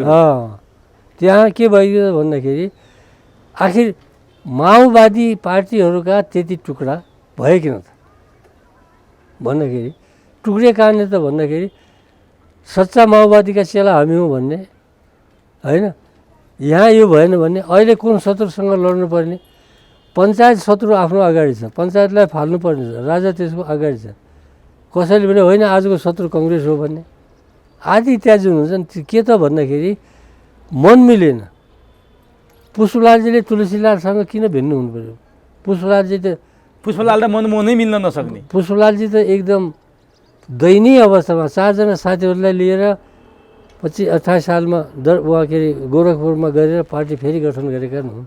पुष्पलालजी दयनीय अवस्था पुगे, त्यसपछि सबले छोडे नि। आज सबै पुष्पलालजी भन्छन् त। हेर्नुहोस् यही अनैतिकता कहाँनिर छ त? पुष्पलाल छोडेर आउने तपाईँको अलपत्र पारे सबैले सब अलपत्र पार्ने तपाईँको यो मदन भण्डारीको जमात, यिनीहरूको जमात उसलाई छोडेर आएका हुन्। मनमोहनजीले उसलाई छोडेका हुन्, जुन अहिले एमालेमा गएर मिले होइन, उनमा गएर छोडेका हुन्। मोहन विक्रमले छोडेका हुन्, नारायणमान बिजुसीले छोडेर आएका हुन्। र आज सबैले फेरि धुप बालेर पुष्पलाल आज सबैले पुष्पलालले देवत। हामीले चाहिँ कहिले पनि के गर्नु, पुष्पलालजी नेता मान्यौँ, यो देशको कम्युनिस्ट आन्दोलनको संस्थापक नेता हो, सबभन्दा बढी लेख्न सक्ने पढ्न सक्ने नेता हो, हामी त्यो रूपमा इज्जत गर्छौँ। तपाईँहरू संस्थापक मान्नुहुन्छ पुष्पलाललाई? किन मान्ने? संस्थापक हुँदैन, नेता पनि मान्नुहुन्छ? मान्छौँ, नेता मान्छौँ नि। तर वैचारिक कुरा त तपाईँहरूको जहिले पनि झगडा होइन। वैचारिक कुरामा उहाँ र हाम्रो वैचारिक अन्तर्द्वन्द्व त कहिले हुँदै भएन। तर केशरजङ किन फुट्नु पर्यो त? केशरजङ उहाँसँग फुट्नु परेको, केशरजङसँग पुष्पलालजी अलगिएका हुन्, केशरजङ फुटेको होइन। मूलधार केशरजङसँगै थियो नेपाल कम्युनिस्ट पार्टीको बहुमत उसैसँग थियो। बहुमत मूलधार भएको हुनाले त अन्तर्राष्ट्रिय कम्युनिस्ट आन्दोलनले उसलाई मान्यता दियो। त्यसो भए तपाईँहरू किन फ्रन्टको कम्युनिस्ट पार्टी, ठुलो कम्युनिस्ट पार्टी, बागडोर सम्हाल्ने कम्युनिस्ट पार्टी किन बन्न सक्नु? यहीँनिर हो। ठिक अब तपाईँले भन्नुभयो नि, यहाँ अब तपाईँको रायमाझीको राजावादीपन कहाँनिर थियो भन्ने कुरो यहाँबाट झल्कने कुरा हो। नीति र कार्यक्रममा सब कुरा पास गर्यो, कहिले राजावादी पनि भनेन, कहिले पञ्चायतको समर्थन गरेन। दुस्साहस गरेर त पञ्चायती मञ्चबाट पञ्चायतभित्र लड्नुपर्छ भनेर त दुनियाँभरको बदनामअनुसार हामीले उसलाई पञ्चायतको विरोधमा भीमबहादुर उसलाई चितवनबाट जिताएको होइन, पिटाइ खाएको होइन। प्रधान मञ्चबाट नै पञ्चायत व्यवस्था मुर्दाबाद भन्ने नारा लगाउँदाखेरि सदस्यता गएको गरेको होइन। त्यसपछि हामीले भएको होइन, दुस्साहस त त्यत्रो गऱ्यौँ हामीले। तर तलको दबावबाट त्यो भयो। रायमाझीको के हो त भन्दाखेरि पार्टी चलिरहोस्, चल नगएर ठुलो बनाएर चाहिँ सुतिरहोस् भन्दाखेरि कहिले पनि जनआन्दोलनमा लैजानलाई जाँदै जाँदैन। जसरी अहिले भनौँ न त्यो कहीँ राजासँग मेल थियो भित्र, कहीँ नाभी जोडिएको थियो। राजालाई उसले त्यो पञ्चायत व्यवस्थाबाट नै समाजवाद आउँछ। उसले के परिभाषा गर्यो त भन्दाखेरि पञ्चायत भनेको चाहिँ जनताले चुन्ने हो। रुसमा सोभियत भन्थे नि, सोभियत हो त्यस्तै संस्था यसलाई बनाउन सक्छौँ हामीले। पञ्चायतभित्र नै हामीले त्यही कारण तपाईँहरूलाई घाटा भएर तपाईँहरू मूलधारको कम्युनिस्ट बन्न सक्नु भएन हो। सकिन हो, त्यही हो, त्यही भित्र घुस्नुपर्छ। अनि हामीलाई कङ्ग्रेसले के लाग्यो त भन्दाखेरि अडिटवादी भन्थ्यो नि। इन्डोनेसियाको कम्युनिस्ट पार्टी त सबभन्दा ठुलो रुसको पार्टी भन्दा पछिको पार्टी थियो नि। तर त्यहाँको नेताले के गर्यो भने हामी यही उसभित्र प्रवेश गरेर कम्युनिस्टमा क्रान्ति गर्छौँ भने पछि स्वभाव भए। रायमाझीले पनि त्यही नीति लिएको हुनाले अडिटवादी, कङ्ग्रेसले हामीलाई अडिटवादी भन्थ्यो। त्यहाँ अडिट जनरल सेक्रेटरी थियो उहाँको इन्डोनेसियाको भनेपछि। अब त्यो भन्ने हुँदाखेरि हाम्रो भने यो त हुनै सक्दैन, यहाँ सम्भव नै छैन, हामीले विद्रोह गर्नुपर्छ जानुपर्छ भन्दाखेरि 28 साल 29 सालतिर विद्यार्थी आन्दोलन उसको इच्छा विपरीत हामीले अगाडि चलायौँ। 36 सालको तपाईँको विद्यार्थी आन्दोलनमा हाम्रो फेडरेसन सबभन्दा अग्रणी उसमा पठायौँ। तर तपाईँहरूले अगाडि नै रायमाझीले त्यस्तो भन्न थालेपछि हस्तक्षेप गरेर नेतृत्व गरेर हाम्रो धारणा यो है, हाम्रो विचार यो हो भनेर किन त्यो त 25 सालदेखि नै हो। पत्याएन त जनताले? 25 जान सक्ने हातमा त उसको हुन्छ नि त, जसको हातमा हुन्छ उसको उति बेला निकालिदिनु पर्थ्यो नि त। हो, त्यही कुरा के थियो त भन्दाखेरि पार्टी फुटिसकेपछि नाम चलेका नेता कोही जेलमै रहे, कोही सब उतातिर गए। यहाँ त तपाईँको अहिले सेकेन्ड दोस्रो दर्जाका भन्छ नाम नचले। त्यही घाटा भयो त। पुष्पलाई अब उसको 25 सालमा भयङ्कर आलोचना भयो हाम्रै महाधिवेशन, हाम्रो तेस्रो महाधिवेशनमा। उनीहरू चाहिँ बनारसलाई तेस्रो महाधिवेशन, हाम्रो आफ्नो महाधिवेशन छ। त्यसमा भएपछि रायमाझीलाई दरबारमा तिमीले उयो यो तपाईँको के उसको राज संस्थाको तुरन्त सदस्यता छोड, पार्टीलाई आन्दोलनमा ल्याउनुपर्छ भने एक्लो परे रायमाझी। सब आन्दोलनका पारित गर्यो, कार्यक्रम पारित गर्यो, पार्टी पुनर्गठन गर्ने कार्यक्रम गर्यो। पार्टीमा कतै कतै त पुनर्गठन भयो। तर जब आन्दोलनमा जाने अवस्था आयो भनेपछि उसले चाहिँ सधैँ के गर्ने भयो त भन्दाखेरि अहिलेको अवस्थामा हामीले शक्ति नारा हेर्नुहोस् न कति चालाक हुन्छन्। शक्ति सञ्चय नगर्यो भनेपछि हाम्रो यो सानो फुटिरहेको पछिको पार्टी त्यसै स्मेस भएर हामी त समाप्त हुन्छौँ। त्यस कारणले सबभन्दा पहिले शक्ति गर्नुपर्छ, त्यसपछि आन्दोलन गर्नुपर्छ, ल्याऊ राजा डेमोक्रेसी भन्नुपर्छ भन्ने पार्टीभित्र ल्याउँथ्यो भनेपछि अब सबै मर्ने त हो राजासँग भन्ने डराउनु। त्यसकारण यस्तो अवस्था जानै अब यस्तो गर्दै गर्दै गुज्रिँदै आएको कम्युनिस्ट आन्दोलन टुक्रा टुक्रा भयो। त्यो टुक्रा किन भयो तपाईँले भन्नुभयो, एउटाले अर्काको झोला बोक्न नमान्ने भइसकेपछि, कमाएर फुल स्टपमा फुट्ने भइसकेपछि मनमोहन अधिकारी मदन भण्डारीहरूले नेतृत्व गरेको पार्टी मिलेपछि त्यो पार्टी ठुलो बन्न गयो। मदन भण्डारीले 5औँ महाधिवेशनबाट जनताको बहुदलीय जनवाद ल्याइसकेपछि त एमाले लगभग नेपाल नै कम्युनिस्ट पार्टीको नेतृत्व नै आफै गर्यो। अब भनिदिनुहोस्, विश्व कम्युनिस्टको इतिहासमा कम्युनिस्टको दस्तावेजमा कहीँ कतै छ चुनाव लडेर कम्युनिस्ट सत्तामा जाने अथवा बन्दुकको नालले सत्ता जन्माउने भन्ने पो हामीले सुनेका थियौँ। मदन भण्डारीले फरक कुरा ल्याएर आउनुभयो, जनताले त्यही मन पराए। कम्युनिस्टको सिद्धान्त र मदन भण्डारीको सिद्धान्त मिल्छ? तपाईँको दुईवटा कुरा हो। पहिलो कुरा एउटा घटना तपाईँले सम्झिनुहोस्, मनमोहनजी मालेमा गएर मिल्नेको आफ्नै किसिमको छ। हाम्रो लामो कुराकानी भयो, उहाँलाई नेता मान्नलाई उ गर्ने। हामी दुईवटा त्यो बेलामा संयुक्त भन्दै थिएँ, मानवधर समूह भन्थे। हाम्रो बिचमा धेरै ठुलो छलफल भयो, दस्तावेज पनि फाइनल पनि गयो, कागजपत्र भोलि हस्ताक्षर गर्ने भन्ने रूपमा हामी पार्टी एक गर्नलाई लागिरहेको थियौँ। रियल घटना हो। हरेक अब उहाँ पनि मरिसक्नुभयो, भरतमोहनजी पनि मरिसक्नुभयो, यसका अब साक्षी त कोही पनि रहेनन्। तर रियल घटना के हो भने त्यो जसले त्यो गरे उनीहरूलाई थाहा छ। अहिलेको एमालेका धेरैजसो नेताहरूलाई यो पनि थाहा छ।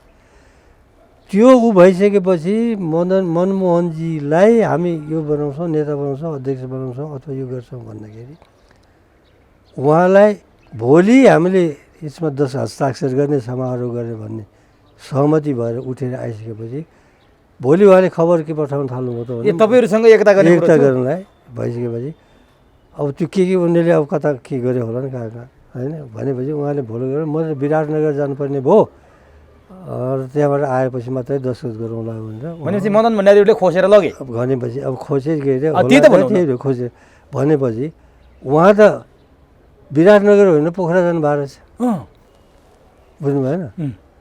भनेपछि उहाँलाई अध्यक्ष बनाउने यो बनाउने भनिसकेपछि त ठुलो पार्टी कार्यकर्ता भएको पार्टी हाम्रो मनमोहनजीको त पार्टीमा त कुनै हुनै थिएन बस्न मार्क्सवादी सुदूरपश्चिमतिर जाँदाखेरि त बस्ने ठाउँ नभएर हामीले गर्नुपर्ने हुन्छ नि त्यो उहाँको भनेपछि त्यहाँ गइसकेपछि जब त मार्ले भन्ने पार्टी गर्छौँ भने हामी त चलो अब त विराटनगरबाट फर्केर सरप्राइज विराटनगरबाट फर्केर आउनु होला दस्तखत गरौँला पार्टी गरौँ अध्यक्ष बनाउला उसलाई अध्यक्ष बनाउने विष्णुबहादुर मानलाई महासचिव बनाउने त ऊ भइरहेको त्यो पहिले कसरी गएका हुन् भन्ने कुरा त्यो पनि छ। भनेपछि मैले भने कम्युनिस्टहरूमा किन यो भइरहेको छ भने अवसरवादिता कहाँनिर हुन्छ त किनभने हामी त उहाँको त पार्टीको एकदमै उनी थिएन हाम्रो पनि एकदम कमजोर पार्टी थियो त्योभन्दा त मालेको त धेरै ठुलो प्रचार पनि थियो। बुझ्नुभयो पछि के रहेछ कहाँबाट प्रभावित हुनुभएछ प्रभावित त त्यो जमात बढी छ अब यसमा गयो भने मैले चाँडै पद पाउन सक्छु चाँडै हुन्छ मनमनमा पनि ठुलो पार्टी चरित्र तपाईँले ठुलो पार्टी भयो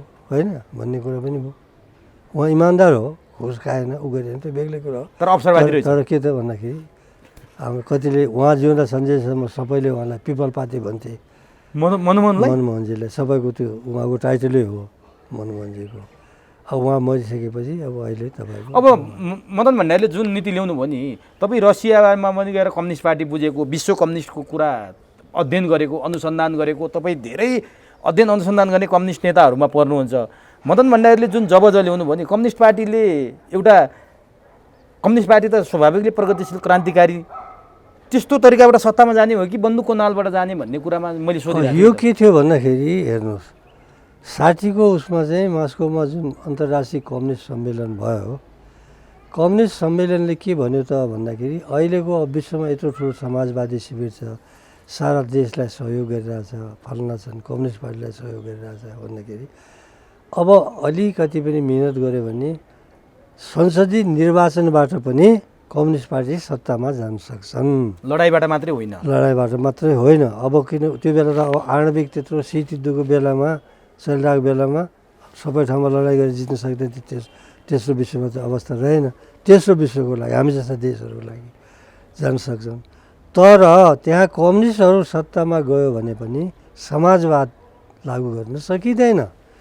त्यसैले गैर पुँजीवादी विकासको बाटो विकास गर्ने केबाट विकास गर्ने त भन्दाखेरि समाजवादी देशहरूको सहयोगमा त्यहाँ सबै पुँजीवादी देशको सहयोगमा होइन सहयोगमा त्यहाँ सामाजिक प्रतिष्ठानहरू खडा गर्ने उ गर्ने भन्दाखेरि त्यो नीति अन्तर्गत यहाँ चिरोट कारखाना बने ऊ कारखानाहरू बने कपडा कारखाना बने रुस र चीनले खोलेका उद्योगको कुरा गरे त्यो सही के हो भने गैर पुँजीवादी विकास त गर्नु पऱ्यो तर पुँजीवादको होइन कि सामूहिक विकासको बाटो लिनुपर्ने भन्ने नीतिअनुसार अगाडि बढ्न सक्छ र यसलाई गैर पुँजीवादी विकासको बाटो अथवा समाजवाद उन्मुख बाटो हुन्छ। यो समाजवादमा जानको लागि चाहिँ कर्मिक रूपान्तरण गरेर समाजवादमा आउँछ।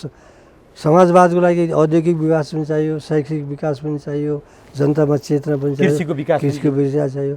समाजवादमा साधारण व्यवस्था त होइन नि त्यो त धेरै उच्च तहको व्यवस्था हो नि त्यो धन्दाको लागि तयार गर्नुपर्छ भने यो बाटो अपनाएको त्यही आधारमा हामीले पनि नेपाल कम्युनिस्ट पार्टीले अविभाजित कम्युनिस्ट पार्टीले दोस्रो महादेशमा पनि त्यसलाई उनले राष्ट्रिय प्रजातन्त्र यी देशहरूमा समाजवाद हुने कि राष्ट्रिय प्रजातन्त्र लागू गर्नुपर्छ भन्ने नारा दिएको हुनाले हामीले पनि राष्ट्रिय प्रजातन्त्र स्वीकार गरेका हौँ। त्यही पछि बनारसमा पुष्पलालजीको पार्टीले पनि त्यही राष्ट्रिय प्रजातन्त्र स्वीकार गर्यो हामीले पनि त्यही राष्ट्रिय प्रजातन्त्र स्वीकार गरेका हौँ।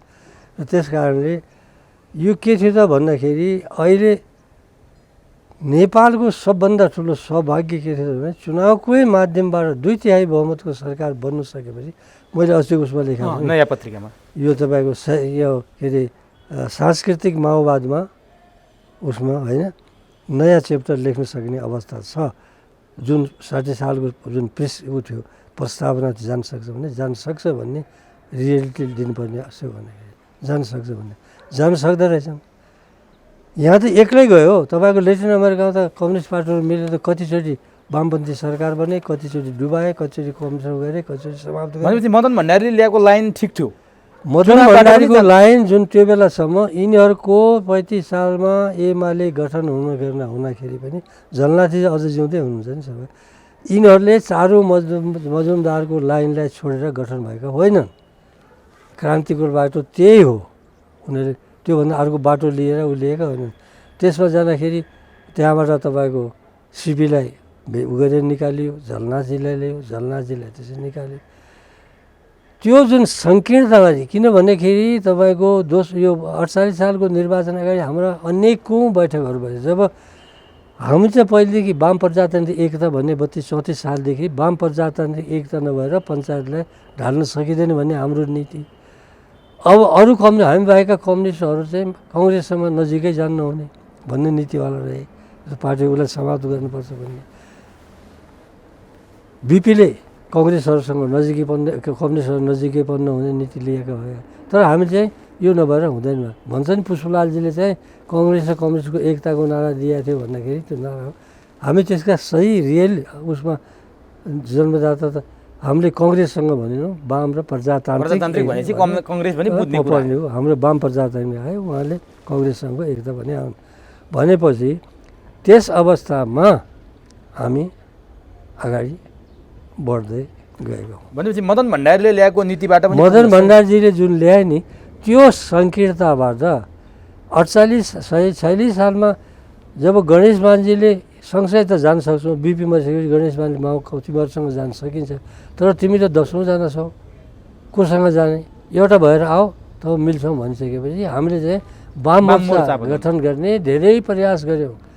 अहिले झलनाथजी हुनुहुन्छ, त्यो बेलासम्म झलनाथ भनेर आउनु हुँदैन थियो। उहाँले नै सुनिराख्नु भयो होला। उहाँ च्याट्याक्क परेर आउनुहुन्थ्यो, युवक हुनुहुन्थ्यो। हामीलाई त कहिले काहीँ लाग्थ्यो कम्युनिस्ट हो कि यो त कुनै अरू कुरा हो कि भन्ने पनि लाग्थ्यो। यहीँ पल्लो घरमा धेरै मिटिङ पनि गर्थ्यौँ। भन्दाखेरि संसदीय व्यवस्थाको नामै नसुन्न चाहने, बहुदलीयता भने हुनै नहुने है। उनीहरूको पुरानो एक पार्टी सिस्टम उही तपाईँको नौलो जनवाद उसमा थियो। हुँदा हुँदा हुँदा बहुत धेरै गरिसकेर बडा मुस्किलले त्यो बहुदलीयता उसलाई थाती राखेर पञ्चायतलाई समाप्त गर्ने नारा अन्तर्गत वाम मोर्चा बल्ल गठन भएको हो। त्यो अवस्थामा त्यसपछि भण्डारीजी त सत्तामा पुग्नुभयो झलनाथजीको साटो उसमा आउँदाखेरि। त्यो अवस्थाको कम्युनिस्ट पार्टीलाई लिएर संसदीय व्यवस्था, बहुदलीय व्यवस्था, वैचारिक स्वतन्त्रता होइन, प्राज्ञिक स्वतन्त्रताको उसमा हिँड्नुपर्छ कम्युनिस्ट आन्दोलनले भनेर त्यस अवस्थाको माले पार्टीलाई यो अवस्थामा ल्याउँदाखेरि मदन भण्डारीजीको ठुलो देन हो। त्यो सिद्धान्त पनि ठिक थियो। अब मदन भण्डारीले त्यो लिनुभयो। त्यही बेला 52 सालदेखि पुष्पकमल दाहाल भन्ने फेरि एउटा पात्र आए जो जनयुद्धको नाममा आए। त्यो ठिक थियो माओवादीले ल्याएको? माओवादीका 50वटा धारहरूमा माओवादीहरूको सधैँ कुनै पनि धारले मोहन विक्रमजी त 4 सालसम्म त भन्दै होइन यहाँ किसान क्रान्ति सशस्त्र क्रान्ति भनेर हुँदैन। अझै पनि उहाँको पार्टी त अन्डरग्राउन्डै छ नि त। त्यो के हो त भन्दाखेरि त्यहाँको जस्तो सशस्त्र क्रान्ति गरेर किसान क्रान्ति गरेर उल्याउनुपर्छ भन्ने सबै धारमा त मुखमा त गर्थे सबैले। कुनै पनि कम्युनिस्ट पार्टीले हतियार कतै पनि छैन, हतियार नउठाउनु क्रान्ति हुँदैन भनेका छन्, बोलेका छन्, गरेका छन् सबै त्यसैमाथि। त्यही मध्येको एउटा दुस्साहसिक नेता तपाईँको पुष्पकमल दाहाल आए। उनले भने म त गर्छु। ऊ त यो बाबुराम भट्टराई यिनीहरू निर्मल लामा सबै एउटै उसमा पनि थिए। यिनीहरूले पनि उही नयाँ जनवाद, सशस्त्र क्रान्ति, दीर्घकालीन जनयुद्ध भन्ने नारामा अन्तर्गत नै नारा त यही थियो। त्यही भएर जाउँ भने नमान्ने भयो। उसले पनि म जान्छु भनेर गयो, उठायो बन्दुक उठायो, गऱ्यो सबै। कहाँ कसको सहयोगमा त्यसको पछाडि कसको सहयोगमा रहेछ त्यसमा त्यो अनेकौँ छन्। धेरै नेपाली माटोबाट होइन, नेपाली माटोमा नेपाली जनताको एउटा संस्कार र संस्कृति के हो त भन्दाखेरि ऊ हिंसावादी समाज होइन हाम्रो नेपालको। मारकाटको हत्या कसैले पनि त्यो 10 वर्ष जनयुद्धको जगमा भएको चुनावमा प्रचण्डहरूले त जनमत त धेरै ल्याए नि 64 हो गरे के त। त्यसैको दुष्परिणाम आज भुग्छ। के गरे त बाबुरामजीहरूले नेता बनाएर गुरुङको राज्य नेवारको राज्य कम्युनिस्ट आन्दोलनमा त्यस्ता कुरा हुन्छन्? कहिले हुन्छ, कहाँ हुन्छन्? कहाँबाट घुसे ती? कोही कताबाट कता विदेशीको घुसपैठ हो? विदेशकै घुटमा विदेशको चलाउ। अब कहाँ के थियो त गर्दाखेरि अब त्यो समयले पछि बताउला जालान् भनेपछि अर्को कुरा के थियो त भने दलित जमात, दलितलाई तैँले गएर बाहुनको भान्सामा गएर लात हानेर आइज भनेपछि उनले पनि अझ कतै न कतै गरे।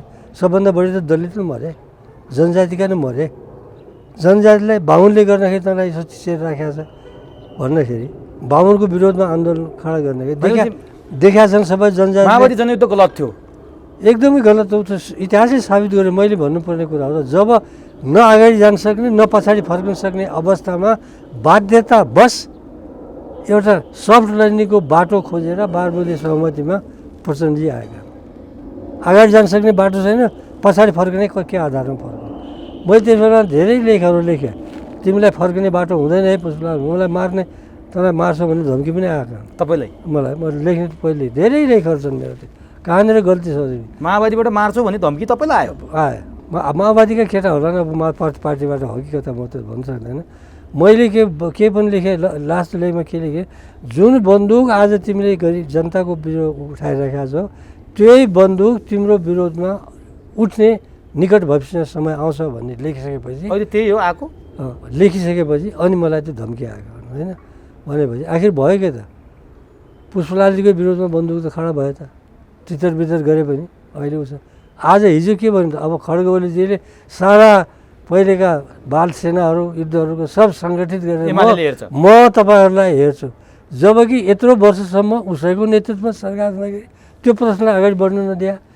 अब जनता त मूर्ख छन् नि, त्यत्रो जमात लाखौँ मान्छे आइरहेछन् त्यहाँ भने खड्गले गर्छ भने फेरि उसलाई मान्ने भयो। होइन, कम्युनिस्टका नेताहरू किन यस्तो यस्तो बोल्छन्? केपी शर्मा ओलीका सत्ताको लागि सक्छलाई मैले भने नि एउटा निम्न पुँजीवादी प्रवृत्ति के हो त भन्दाखेरि मैले यो देशको माओ सेतुङ हुनुपर्छ, मैले यो देशको स्टालिन हुनुपर्छ, मैले यो देशको महात्मा गान्धी जस्तो हुनुपर्छ, मैले यो देशको फल्ना हुनुपर्छ, मभन्दा अर्को हुनुहुन्न भन्ने अहमवादले गर्दाखेरि किन आफ्ना सहयोगीहरूलाई यिनीहरूलाई थिच्यो त खड्गओलीले? किन त्यस्तै तपाईँको 3 वर्षसम्म त्यसै बाहिर निस्केको त होइन नि यिनीहरू त?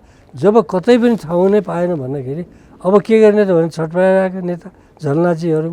अब यति कुरा हेरिसक्दाखेरि तपाईँसँग 2006 सालपछि स्थापना भएको कम्युनिस्ट पार्टीको आजसम्मको हामीले कुरा गर्दा तपाईँको नयाँ पत्रिकामा लेखेको लेखमा म केन्द्रित भएर कुरा गर्छु, अझै नेपालमा कम्युनिस्ट आन्दोलनमा आकर्षण छ? अब कम्युनिस्ट नेपालमा वाम ध्रुवीकरणको सम्भावना छ? अब म यहाँ गएँ। हो, कम्युनिस्ट आन्दोलनपछि नेपालमा मात्रै होइन कि विश्वव्यापी रूपमा नयाँ खोजहरू भइरहेछन्। पुँजीवादी अर्थशास्त्रीहरू पनि यही रूपमा पुँजीवाद चल्न सक्दैन भन्ने निष्कर्षमा पुगिरहेछन्। पर्यावरणवादीहरू पनि केमा पुगे त भने पुँजीवादले जुन यो बर्बादीको पर्यावरणको जड पुँजीवाद हो, यो नभए मान्छे सभ्यता समाप्त हुन सक्छ। ग्रिन आन्दोलन ती कम्युनिस्ट होइन नि, ग्रिनहरूका आन्दोलन त्यसैमा छन्। र स्वयं पुँजीवादी लेखकहरूमा यो रूपले चल्दैन, पुँजीवादमा रिस्ट्रक्चरिङ गर्नुपर्छ भनिरहेछन्। भनेपछि यस अवस्था मजदुरले आफ्नो किसिमले सोचिरहेछ। त्यस कारणले मार्क्सका कतिपय कुराहरू त्यो बेलाको आजभन्दा तपाईँको 150-200 वर्ष अगाडिको अवस्थामा जुन राजनीतिक नारा दिएका थिए, आज ती राजनीतिक नाराहरू अब भाइबल रहेन। समाज त्योभन्दा धेरै अगाडि बढ्छ। तर के रह्यो त भन्दाखेरि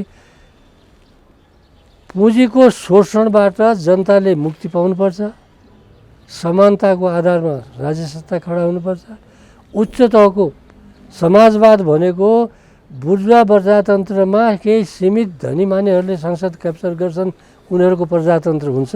समाजवादमा आम जनताको संसद बन्ने भएको हुनाले त्यो उच्च तहको र सबैको लागि हो भने समाजवाद भनेको पुँजीवादको भन्दा उच्च तहको समाज के अरे प्रजातन्त्रको परिक्रमा गरेर समाजवाद आएको।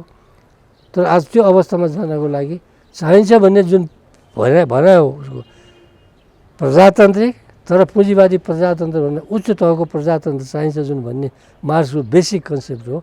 आज त्यसको वरिपरि फेरि तपाईँको आकर्षण बढिरहेको छ। तर यी दलहरू जो ठुला कम्युनिस्ट पार्टीहरू छन् उनीहरूको मुखमा सधैँ भजन एउटा झुन्डिएको हुन्छ, राम नाम जस्तो, हाम्रो यात्रा समाजवादको यात्रा त भनिरहेका छन्। नभने त कसरी त? सबभन्दा बढी भोट चाहिँ गरिब शोषित पीडित जनतासँग छन्। तिनीहरूका भोट दुई किसिमले लिइरहेछन्। एउटा त हामी कम्युनिस्ट हौँ र तिमीहरूको कल्याण गर्छौँ ठगिरहेछन्, दोस्रो बेलुका गए, रक्सीका बोतल लगेँ, पैसाको बोतल लगेँ, दुसात चमार यी यस्ता टोलहरूमा गए, गरिबहरूको टोलहरूमा गए, रातभरि बसाले उगेर त्यहाँ कसम खुवायो। पाहाडतिर भएपछि देउताको घन्टी लिएर राखेँ, हामी तपाईँलाई नै भोट दिन्छु भन्ने गरेँ। त्यसरी भोट बोलेर आएर होइन, तपाईँ भनिदिनुहोस् कि तपाईँको यो 80 वर्ष 84 वर्ष जति तपाईँ पुगिसक्नुभयो, यो दौरान तपाईँले 20 वर्षबाट राजनीति थालेको भए पनि 64 वर्ष भयो तपाईँको कम्युनिस्ट आन्दोलनमा लागेको, मैले अनुमान गरेको 64 वर्षको यो अवधिमा अहिले पछिल्लो समयमा आउँदाखेरि कम्युनिस्टप्रति, कम्युनिस्ट सिद्धान्तप्रति अझै ती तपाईँले भनेका शोषित पीडित जनताको आकर्षण छ या घटेको छ? आकर्षण छ। तर जब यिनीहरूले यदि यो 3 वर्षको दौरानमा जनताको लागि काम गरिदिएको भएपछि ठेकेदार, मध्यवर्गीहरू, बिचौलियाहरू, ग्याङमास्टरहरूको लागि संसदमा तिनीहरूको क्याप्चर जमाउने गरेर सांसदहरू नबनाइदिया भएपछि उम्मेदवार, अहिले संसद के छ त? जनताको संसद छ। संसद तिनीहरूको पकडमा छ नि त।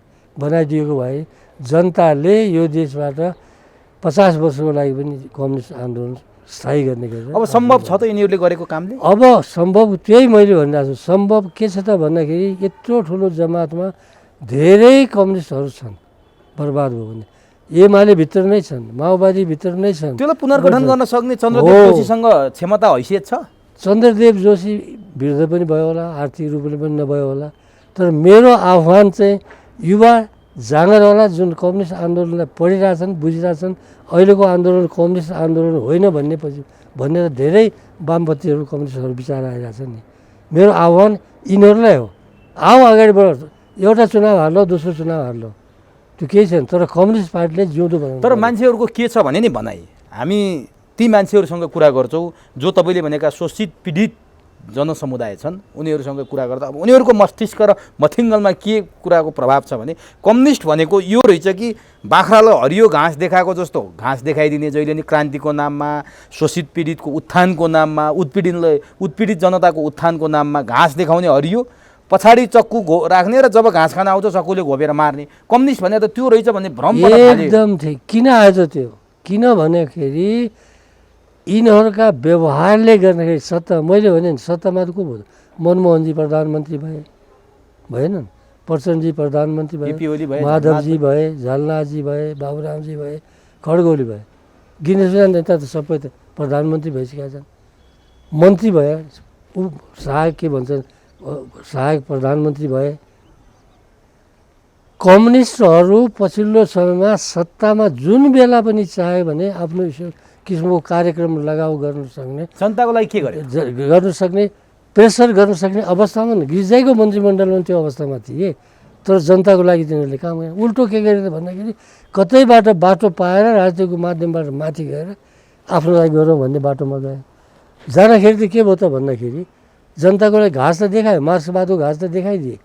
तर गर्दाखेरि के गरे त भन्दाखेरि पछाडिबाट तपाईँले भने छुरा हाने उनको लागि भन्दाखेरि जनताले त सही बुझ्यो नि, देखाउने घाँस रहेछन्।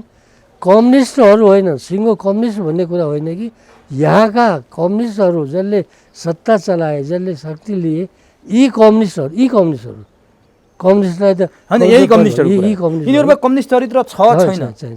तपाईँ त कम्युनिस्टका नेता होइनन् भन्नुभएको छ यिनीहरू। छैन, हो नि। तर कम्युनिस्ट नेता कसरी?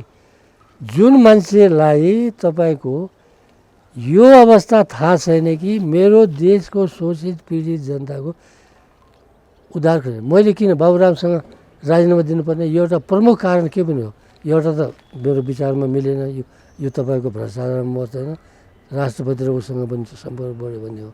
दोस्रो कारण के हो त भन्दाखेरि इमान्दारी साथ भनिरहेको छु, कुनै एउटा रामेछापतिरको कता एउटा गरिब कुनै केटीको उसको सिरियस के अरे किडनीको बिरामी रहेछ, उसले हेल्प गर्नलाई चिठी लेखेको रहेछ।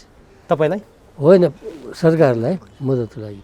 त्यो बेलामा हाम्रो यो के अरे मधेसको स्वास्थ्य मन्त्री थिए, के अरे हाम्रो नाम स्वास्थ्य मन्त्री थिए गिरिराज पनि होइन, अर्का के अरे मधेसी नेता यो अहिले जुन उसँग छन्, लिएर आयो। त्यो दिन त 6-7वटाका थिए तिनीहरूका।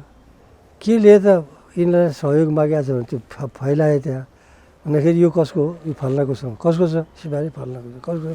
कसको छ? फल्ना गए। 7-8 जनालाई कसैलाई 10 लाख, कसैलाई 15 लाख, कसैलाई तपाईँको महतो राजेन्द्र महतो भनेर लिएर त्यसले फालिरहेको। अनि त्यसपछि भन्यो प्रधानमन्त्री अन्तमा एउटा केटीको पनि छ, यसको यस्तो रहेछ, यो 13-14 वर्ष केटी भन्ने थियो त्यहाँ, यो पनि रहेछ, यसलाई पनि गइरहेछ भने कसको सिफारिस छ भनेर सोध्यो बाबुरामले। सिफारिस चाहिँ कसैको छैन भन्यो। त्यसो भए त्यो समितिमा पठाइदिउँ, त्यहाँबाट चाहिँ होला त्यो गरौँला। मलाई रिस उठ्यो। मैले प्रधानमन्त्रीज्यू कमरेड, हामी कम्युनिस्ट हौँ, तपाईँले भर्खरै 4-5 जनाको जुन 10 लाख 5 लाख 8 लाख उसको आधारमा गर्नुभयो, यो कुनै आधार नभएको गरिब केटीको लागि हामीले गर्न सक्दैन भने यो कम्युनिस्ट पार्टी हुनुभन्दा धिक्कार हो, रहँदैन। मेरो एउटा त्यो कारण त्यो मैले त्यही भएर 120 दिनमै तपाईँले राजीनामा दिएँ। असन्तुष्टि त्यो थियो, अरू सैद्धान्तिक अरू पनि सैद्धान्तिक कारण पनि थिए। सैद्धान्तिक कारण त अनावश्यक रूपमा पार्लियामेन्टले भङ्ग गरिदियो, विरोध थियो मेरो। अब म अन्तिमतिर छु। तपाईँले यस्तै गर्ने हो यिनीहरूले भने कम्युनिस्ट नाम रहला, कम्युनिस्ट आन्दोलन रहँदैन भनेर लेख्नु भएको छ कि त्यो के भन्न खोज्नु भएको? अब कम्युनिस्ट भनेको पार्टी त रहनै भन्यो, नाम मात्रै हो, नाम मात्रै। अब अहिले तपाईँको हिजो सुन्नु भएन, अर्कोचोटि एकमुष्ट रूपमा हामी बहुमतको साथमा अगाडि आउँछ भने आउँछन्।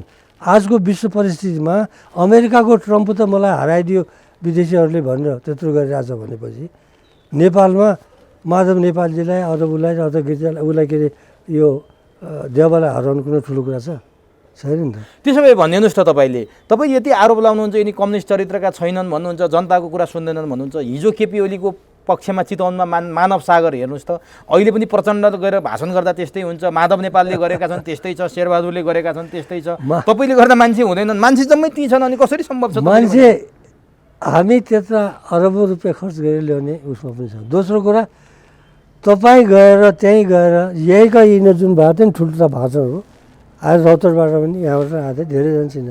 कहाँ आयो है तिमीहरू भन्दाखेरि खोइ जाउँ त्यहाँ पशुपति दर्शन पनि गर्नु जाउँ, त्यहाँ भाषण पनि सुन्नु जाउँ भनेर मेरै पार्टीमा काम गर्नेहरू पनि त्यहाँ आयो। भनेपछि अर्बौँ पैसा खर्च गरेर ल्याइएका मान्छे हुन् ती। अब तपाईँले एउटा कम्युनिस्ट पार्टीले यिनीहरूकै उसमा आयो, यो गोदावरीमा गर्दाखेरि 15 करोड खर्च गऱ्यो हामीले भन्यो, 15 करोड भने 10 करोड भनेर संशोधन गर्यो। कम्युनिस्ट पार्टीका सम्मेलनहरूमा यसमा करोडौँ खर्च गरिन्छ भने हाम्रो के हुन्थ्यो? कम्युनिस्ट पार्टीको परम्परा के थियो? हाम्रो महाधिवेशन गर्थ्यौँ, अहिले पनि हाम्रो पार्टीमा त्यही छ। महाधिवेशन गऱ्यौँ भनेपछि कुन कुन कुन के अरे जिल्लाले चामल गर्ने, कुन जिल्लाले दाल चामल, तर उहाँहरूले भन्नुभयो त कुन ठाउँमा गर्छ, पार्टीका नेता कार्यकर्ताले उठाएको पैसाले गऱ्यौँ, किन टाउको दुखाउने, मलामी गएको त होइन नि, महाधिवेशन गरे हो भन्नु। यो उसमा टाउको दुखाइ यो जुन अहिले तपाईँको कमसेकम अरब नपुगे पनि 60 करोड त खर्च पुग्यो होला। यिनको हिसाबै गऱ्यो भने पनि त्यो 60 करोड यिनका कार्यकर्ताले दिएका छन्, त्यतिजना बस ल्याएका छन्, तिनीहरूलाई पैसा कहाँबाट आयो भने खोज्ने कसले त कहाँबाट आयो भने खोज्ने कसले? सबै जनता ती छन्। अनि ती जनतालाई कसरी पुनर्गठन गर्नु? अनि किन भयो त अहिले तपाईँको किन तपाईँको अख्तियार दुरुपयोग अनुसन्धान आयोगको चिफको लागि नेगोसिएसन गर्नु पऱ्यो खड्ग ओलीले? 52 जनालाई गर्दाखेरि किन अहिले एउटा मन्त्री भएको हुनाले त उसले शेरबहादुर देवालले नेगोसिएसन गर्यो भने प्रधानमन्त्री न्यायाधीशलाई के अरे उसलाई सरकारलाई गराएको खड्ग ओली त देख्दै त 52 जना गरेको हो नि त नेगोसिएसन। त्यही पैसा हो आज त्यहाँ। यस्ता अनेकौँ पैसा छन् नि। तपाईँको ईश्वर पोखरेलले सारा त्यो रिसोर्ट बेचेर खाए त तपाईँलाई थाहा छ नि।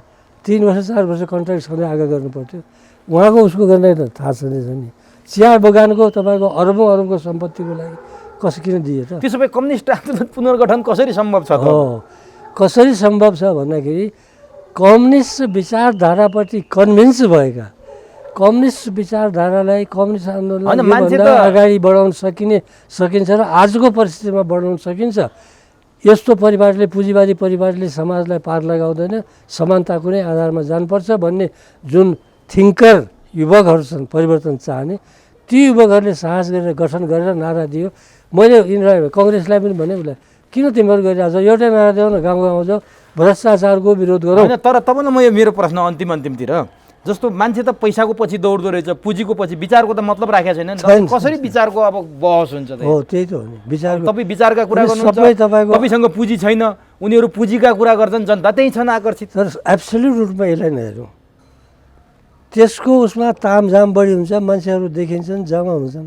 तर त्योभन्दा जम्मा हिजो यहाँ 1 लाख भयो होला, 2 लाख भयो होला, तर यो देशको 3 करोड जनता त तपाईँको अरू नै ठाउँमा छ नि। अब भनिदिनु, त्यो 3 करोडमध्ये 2 करोड जनता त तपाईँको यो सबै कुरा नबुझ्ने अवस्थामा छैन। अब भनिदिनुहोस् त, केपी ओलीले नारायणघाटबाट के सन्देश दिएर आउलान् र नेपालको कम्युनिस्ट आन्दोलनमा नेकपा एमालेको यो 10औं महाधिवेशनले के त्यस्तो सन्देश देला? कम्युनिस्ट आन्दोलनलाई के फाइदा होला, देशलाई के फाइदा होला? खड्ग ओलीको नारा मेरो पहिले त उहाँले पढ्नु भयो भने मैले पटक पटक लेखेँ। यिनीहरू जुन माधवजीहरू अन्तर पार्टी सङ्गठनमा थिए, सङ्घर्ष थिए, मैले 2-3-4 लेखेँ। सबभन्दा वेल प्लान्ड किसिमले खड्ग ओलीजी अगाडि जानु भएको छ। यो विचार गर्नु, राष्ट्रपतिको निर्वाचनदेखि आजसम्मको केन्द्रीय समितिको बनोट गरिरहनु भएको छ, एकपछि अर्को। यसपछिको जुन तपाईँको त्यो बेला पार्लियामेन्ट संसद भङ्ग गरेर चुनावको राखेको छ नि, अब यो चुनावको निर्वाचन जुन राखेको छ यो तपाईँहरूलाई पार लगाउने खड्को हो। यसमा तपाईँहरू सबै जान्न, तपाईँहरूसँग कुनै योजना छैन। यसको लागि खड्ग ओलीसँग लडिरहेको छ भन्ने कुरा छैन। तपाईँहरू मिटिङ बोलाएन, फल्ना गरेन, हामीलाई सोधेन, त्यसले गर्दाखेरि जनता तपाईँको पछाडि आउन। आज खड्ग ओलीले के देखाइदियो भने खड्ग ओली बाहेक यो देशमा न कुनै नेता छ, उसले त्यही प्रमाण गर्ने हो, त्यही सन्देश दिए जाने हो। योभन्दा अर्को नेता छैन। किन जमात उसको पछाडि? भनेपछि कम्युनिस्ट आन्दोलनले केही फाइदा छैन। ल अब जनतालाई तपाईँलाई अलिकति भ्रष्टाचारमा पनि जोडे, मन्त्री पनि हुनुभयो, यस्तो निष्ठाको मान्छे। अब तपाईँ निष्ठाका कुरा गर्नुहुन्छ, मन्त्रीमा किन जानुभयो भन्ने प्रश्न उठ्छ। 7 करोड भ्रष्टाचारको आरोप लाग्यो, हुन त तपाईँले सफाइ पाइसक्नुभयो, किन त्यस्तो भएको तपाईँलाई? म मन्त्री भएको मेरो इच्छा हो। मभन्दा मैले 6 जना मेरा साथीहरूलाई मन्त्री बनाएँ। मन्त्री हुनको कारण के हो भन्दाखेरि कति वैशाखको 27-28 गति हाम्रो उ थियो, मिटिङ थियो केन्द्रीय समितिको। पार्टीले के भन्यो भन्दाखेरि अब 14 गतेमा संविधानमा दस्तखत हुने दिन छ, त्यस कारणले यसको मन्त्रीमण्डलमा चाहिँ अध्यक्षले नै गएर तपाईँको संविधानमा दस्तखत गर्नुपर्छ। किन त्योभन्दा पहिले 5-6 महिना भइसकेको थियो हाम्रो के अरे बाबुरामजीको मन्त्रीमण्डल, उहाँले पटक पटक बोलाउनु भएर न गएको थिएन, म जाँदैन भने अध्यक्षले जानुपर्छ भन्यो भने म गएको। म 15 दिनको लागि संविधानमा दस्तखत गर्नको लागि मन्त्री भएको मान्छे हो। गलपासो भयो है, भ्रष्टाचारको आरोप लाग्यो। भ्रष्टाचारको अब त्यो किन लाग्यो भन्दाखेरि स्वयं तपाईँको जिउँदै छैन अहिले तपाईँको त्यो बेलाका यो हाम्रो खरेलजी। खरेलजी के गर्नुभयो त यो तपाईँले भने त्यो तपाईँलाई यो उसको गल्ती हो, यो सब केही पनि छैन। किन भयो त भन्दाखेरि मैले सोधे हो, उहाँको नाम नजोड्यो भने मुद्दा नै पुरा नहुने भएको हुनाले तपाईँको नाम जोड्नु। तपाईँले त 7 रुपियाँ पनि छैन, 7 करोडको भ्रष्टाचार लाग्यो भनेर प्रतिक्रिया पनि दिनुभयो। भनेपछि के भयो त भन्दाखेरि 64 सालमा उठेको फाइल मेरो कुनै न कन्सर्न छ न केही छ। गिरिजापति मन्त्रीमण्डलमा गइसकेका फाइल, मन्त्रीमण्डल बिगड्नु भएको फर्केर आएको फाइल, सर्वोच्चले जे गर्छ त्यो उसले के अरे गुठी संस्थानले गरेको काम उसले गरौँ, उसको अधिकार हो भनेर यो भ्रष्टाचारलाई हराइसकेर फैसला गरेको हो। गुठी संस्थानको ताकेत, त्यसपछि 2-2वटा ताकेत किन अहिलेसम्म 64 सालदेखि अहिलेसम्म किन कार्यान्वयन भएन भनेर ताकेत आइरहेको। म गइसक्यो 10-12 दिनमा चिठी लिएर आएँ। के हो यो चिठी सर्वोच्च भने यस्तोहरू, यसमा के गर्नुपर्ने हो त, यस्तो फाइल छ, यस्तो फाइल छ, यस्तो फाइल छ। कसलाई हो त भन्दा केही पनि होइन। दोस्रो नापीमा गल्तीले गर्दाखेरि समर्जन कम्पनीको नाममा, सरकारी कम्पनीको नाममा नापी भइरहेको हुनाले त्यो नापी गलत भएको हो। त्यो नापीलाई सुधार गरेर गुठीको संस्थानको नाममा फिर्ता गरिदियो भन्ने हो। समर्जन पनि सरकार हो, गुठी संस्थान सरकार हो। हामीले गर्नु नसक्ने, हाम्रो कुनै अधिकार नभएको, मन्त्रीमण्डलमा पठाउनु पर्ने भएको हुनाले यो फाइल चाहिँ मन्त्रीमण्डलमा पठाउनलाई मन्त्रीको स्वीकृति चाहिने भयो। मैले पठाइदियो सदर, मेरो केही काम छैन, मन्त्रीमण्डलले गर्ने हो, हाम्रो छैन। तर 7 करोडको भ्रष्टाचारको कुरा सुन्दा कस्तो लाग्यो तपाईँलाई? के कस्तो लाग्यो भन्नु केही नि। तपाईँले त 7 रुपियाँ पनि छैन मसँग भन्नुभएको थियो। अहिले पनि छैन मेरो त, अहिले पनि वकिल साथीहरू बिना निःशुल्क लड्ने। ल ठिक छ, यसमा तपाईँले जनताले पनि निकै चासो राखेको थियो। अन्तिममा तपाईँको यो मार्क्सवाद र विश्व कम्युनिस्ट आन्दोलन भन्ने यो किताब बजारमा आएको छ, योमा छोटो शब्दमा भनिदिनु अनि हामी छुट्छौँ, यसमा खास के छ, के उल्लेख? यसमा सम्पूर्ण कुरा छ। मेरो यतिका वर्षमा मैले अनेकौँ पढाएँ, मेरा पढाएका विद्यार्थीहरू अलग अलग पार्टीमा गए। म फर्केँ 28 सालपछि म आफ्नो पार्टीको मार्क्सवादी हाम्रो जुन स्कुल हो त्यसको भएको मान्छे हो, गाउँ गाउँमा उनलाई दिएँ। मैले देखेँ यहाँ एकमुष्ट रूपमा किताबको आवश्यकता। यसमा मैले एउटा सानो मार्क्सको परिचय पनि दिएको छु। यो मार्क्सको 200 समर्पण र अक्टोबर क्रान्तिलाई समर्पण गरेको। त्यसपछि यसमा मैले फिलोसफी दर्शन भनेको कुरा के हो, मार्क्सवादी दर्शन भनेको कुरा के हो, हिन्दू दर्शनमा कहाँ कहाँ तपाईँको द्वन्द्वात्मक भौतिकवाद छ त्यसका पनि च्याप्टरहरू छन्। त्यसपछि कम्युनिस्ट मजदुर आन्दोलन र यो श्रमजीवी आन्दोलन र अहिले यो सर्वहारा आन्दोलनमा भिन्नता के हुन्, कहिलेदेखि आन्दोलन सुरु भएका हुन्, मजदुर आन्दोलनको इतिहासको भएको सारा कुरा कसैले पनि अर्को किताब मार्क्सवादका त्यो 50वटा ठेली नपुग्नु भएर नेपालको कम्युनिस्ट आन्दोलन कसरी बढेको, के गल्ती भए, सैद्धान्तिक गल्ती कहाँनिर छन्, के छन्, अब अन्तर्राष्ट्रिय कम्युनिस्ट आन्दोलनको अवस्था के छ, भविष्य के हुनसक्छ, समाजवादी क्रान्ति भनेको कुरा के हो, समाजवाद उन्मुख भनेर हामीले संविधानमा लेख्यौँ त्यसको ऊ के हो, 30-32 देशहरूका अनुभवहरू के छन्, र तपाईँको चिनको क्रान्ति कसरी भयो, क्युबाको क्रान्ति कसरी भयो, सम्पूर्ण कुरा यसमा उल्लेख सारा कुराहरू हरेक कुरा जस जनतालाई यो सम्पत्ति प्रदान गर्नुभएको छ। यो किताब तपाईँको यो किताब एउटै उद्देश्य हो, मैले लेखेको छु, पढ्नु चाहने कम्युनिस्ट आन्दोलनको बुझ्न, कम्युनिस्ट आन्दोलनको सार बुझ्नु चाहने युवकहरूको लागि 10औं ठाउँमा धर्नु नपरोस् भनेर सम्पूर्ण राखेको छु। एउटै कुरा छुट्याएको छ गल्तीले, यो त्यसमा चाहिँ यो कोरिया उत्तर कोरियाको जुन क्रान्तिको त्यो च्याप्टर छुट्याएको छ, अर्को छप्नु पाऱ्यो भने त्यो गर्छ। नभए ती देशहरूका इतिहास पनि दिएका छौँ, क्युबाको क्युबा के थियो, चिन पहिले के थियो, किन कारण चाहिँ भयो, फल्ना के थियो, भियतनाममा के थियो, त्यसको आन्दोलन कसरी भयो, यी सबै कुरा यसमा छ। हस्, समय दिनुभयो, अन्तर्वार्ता मार्फत पनि धेरै कुरा जानकारी गराउनु भयो, यो पुस्तक मार्फत पनि तपाईँले धेरैलाई दिनुभएको छ। मेरो अनुरोध छ, लग्नुभयो पढिदिनुहोस्। हस्, समयका लागि तपाईँलाई सक्नुहुन्छ भने यसको बारेमा बोलिदिनुहोस्, ठिक यो किताब पढ है राम्रो छ भने भनिदिनुहोस्। मेरो बढुवाइ नगर्नुहोस्, तर एउटा किताब लेखेका छन्, ज्ञान यसमा छ, यो किताब पढ भन्नु। यो कम्युनिस्ट आन्दोलनको निष्ठासँग कुरा गर्न पाइयो, आएर छलफल गर्न पाइयो, धेरै कुरा जान्न पाइयो, समय दिनुभयो, तपाईँलाई हार्दिक धन्यवाद। धन्यवाद, नमस्कार।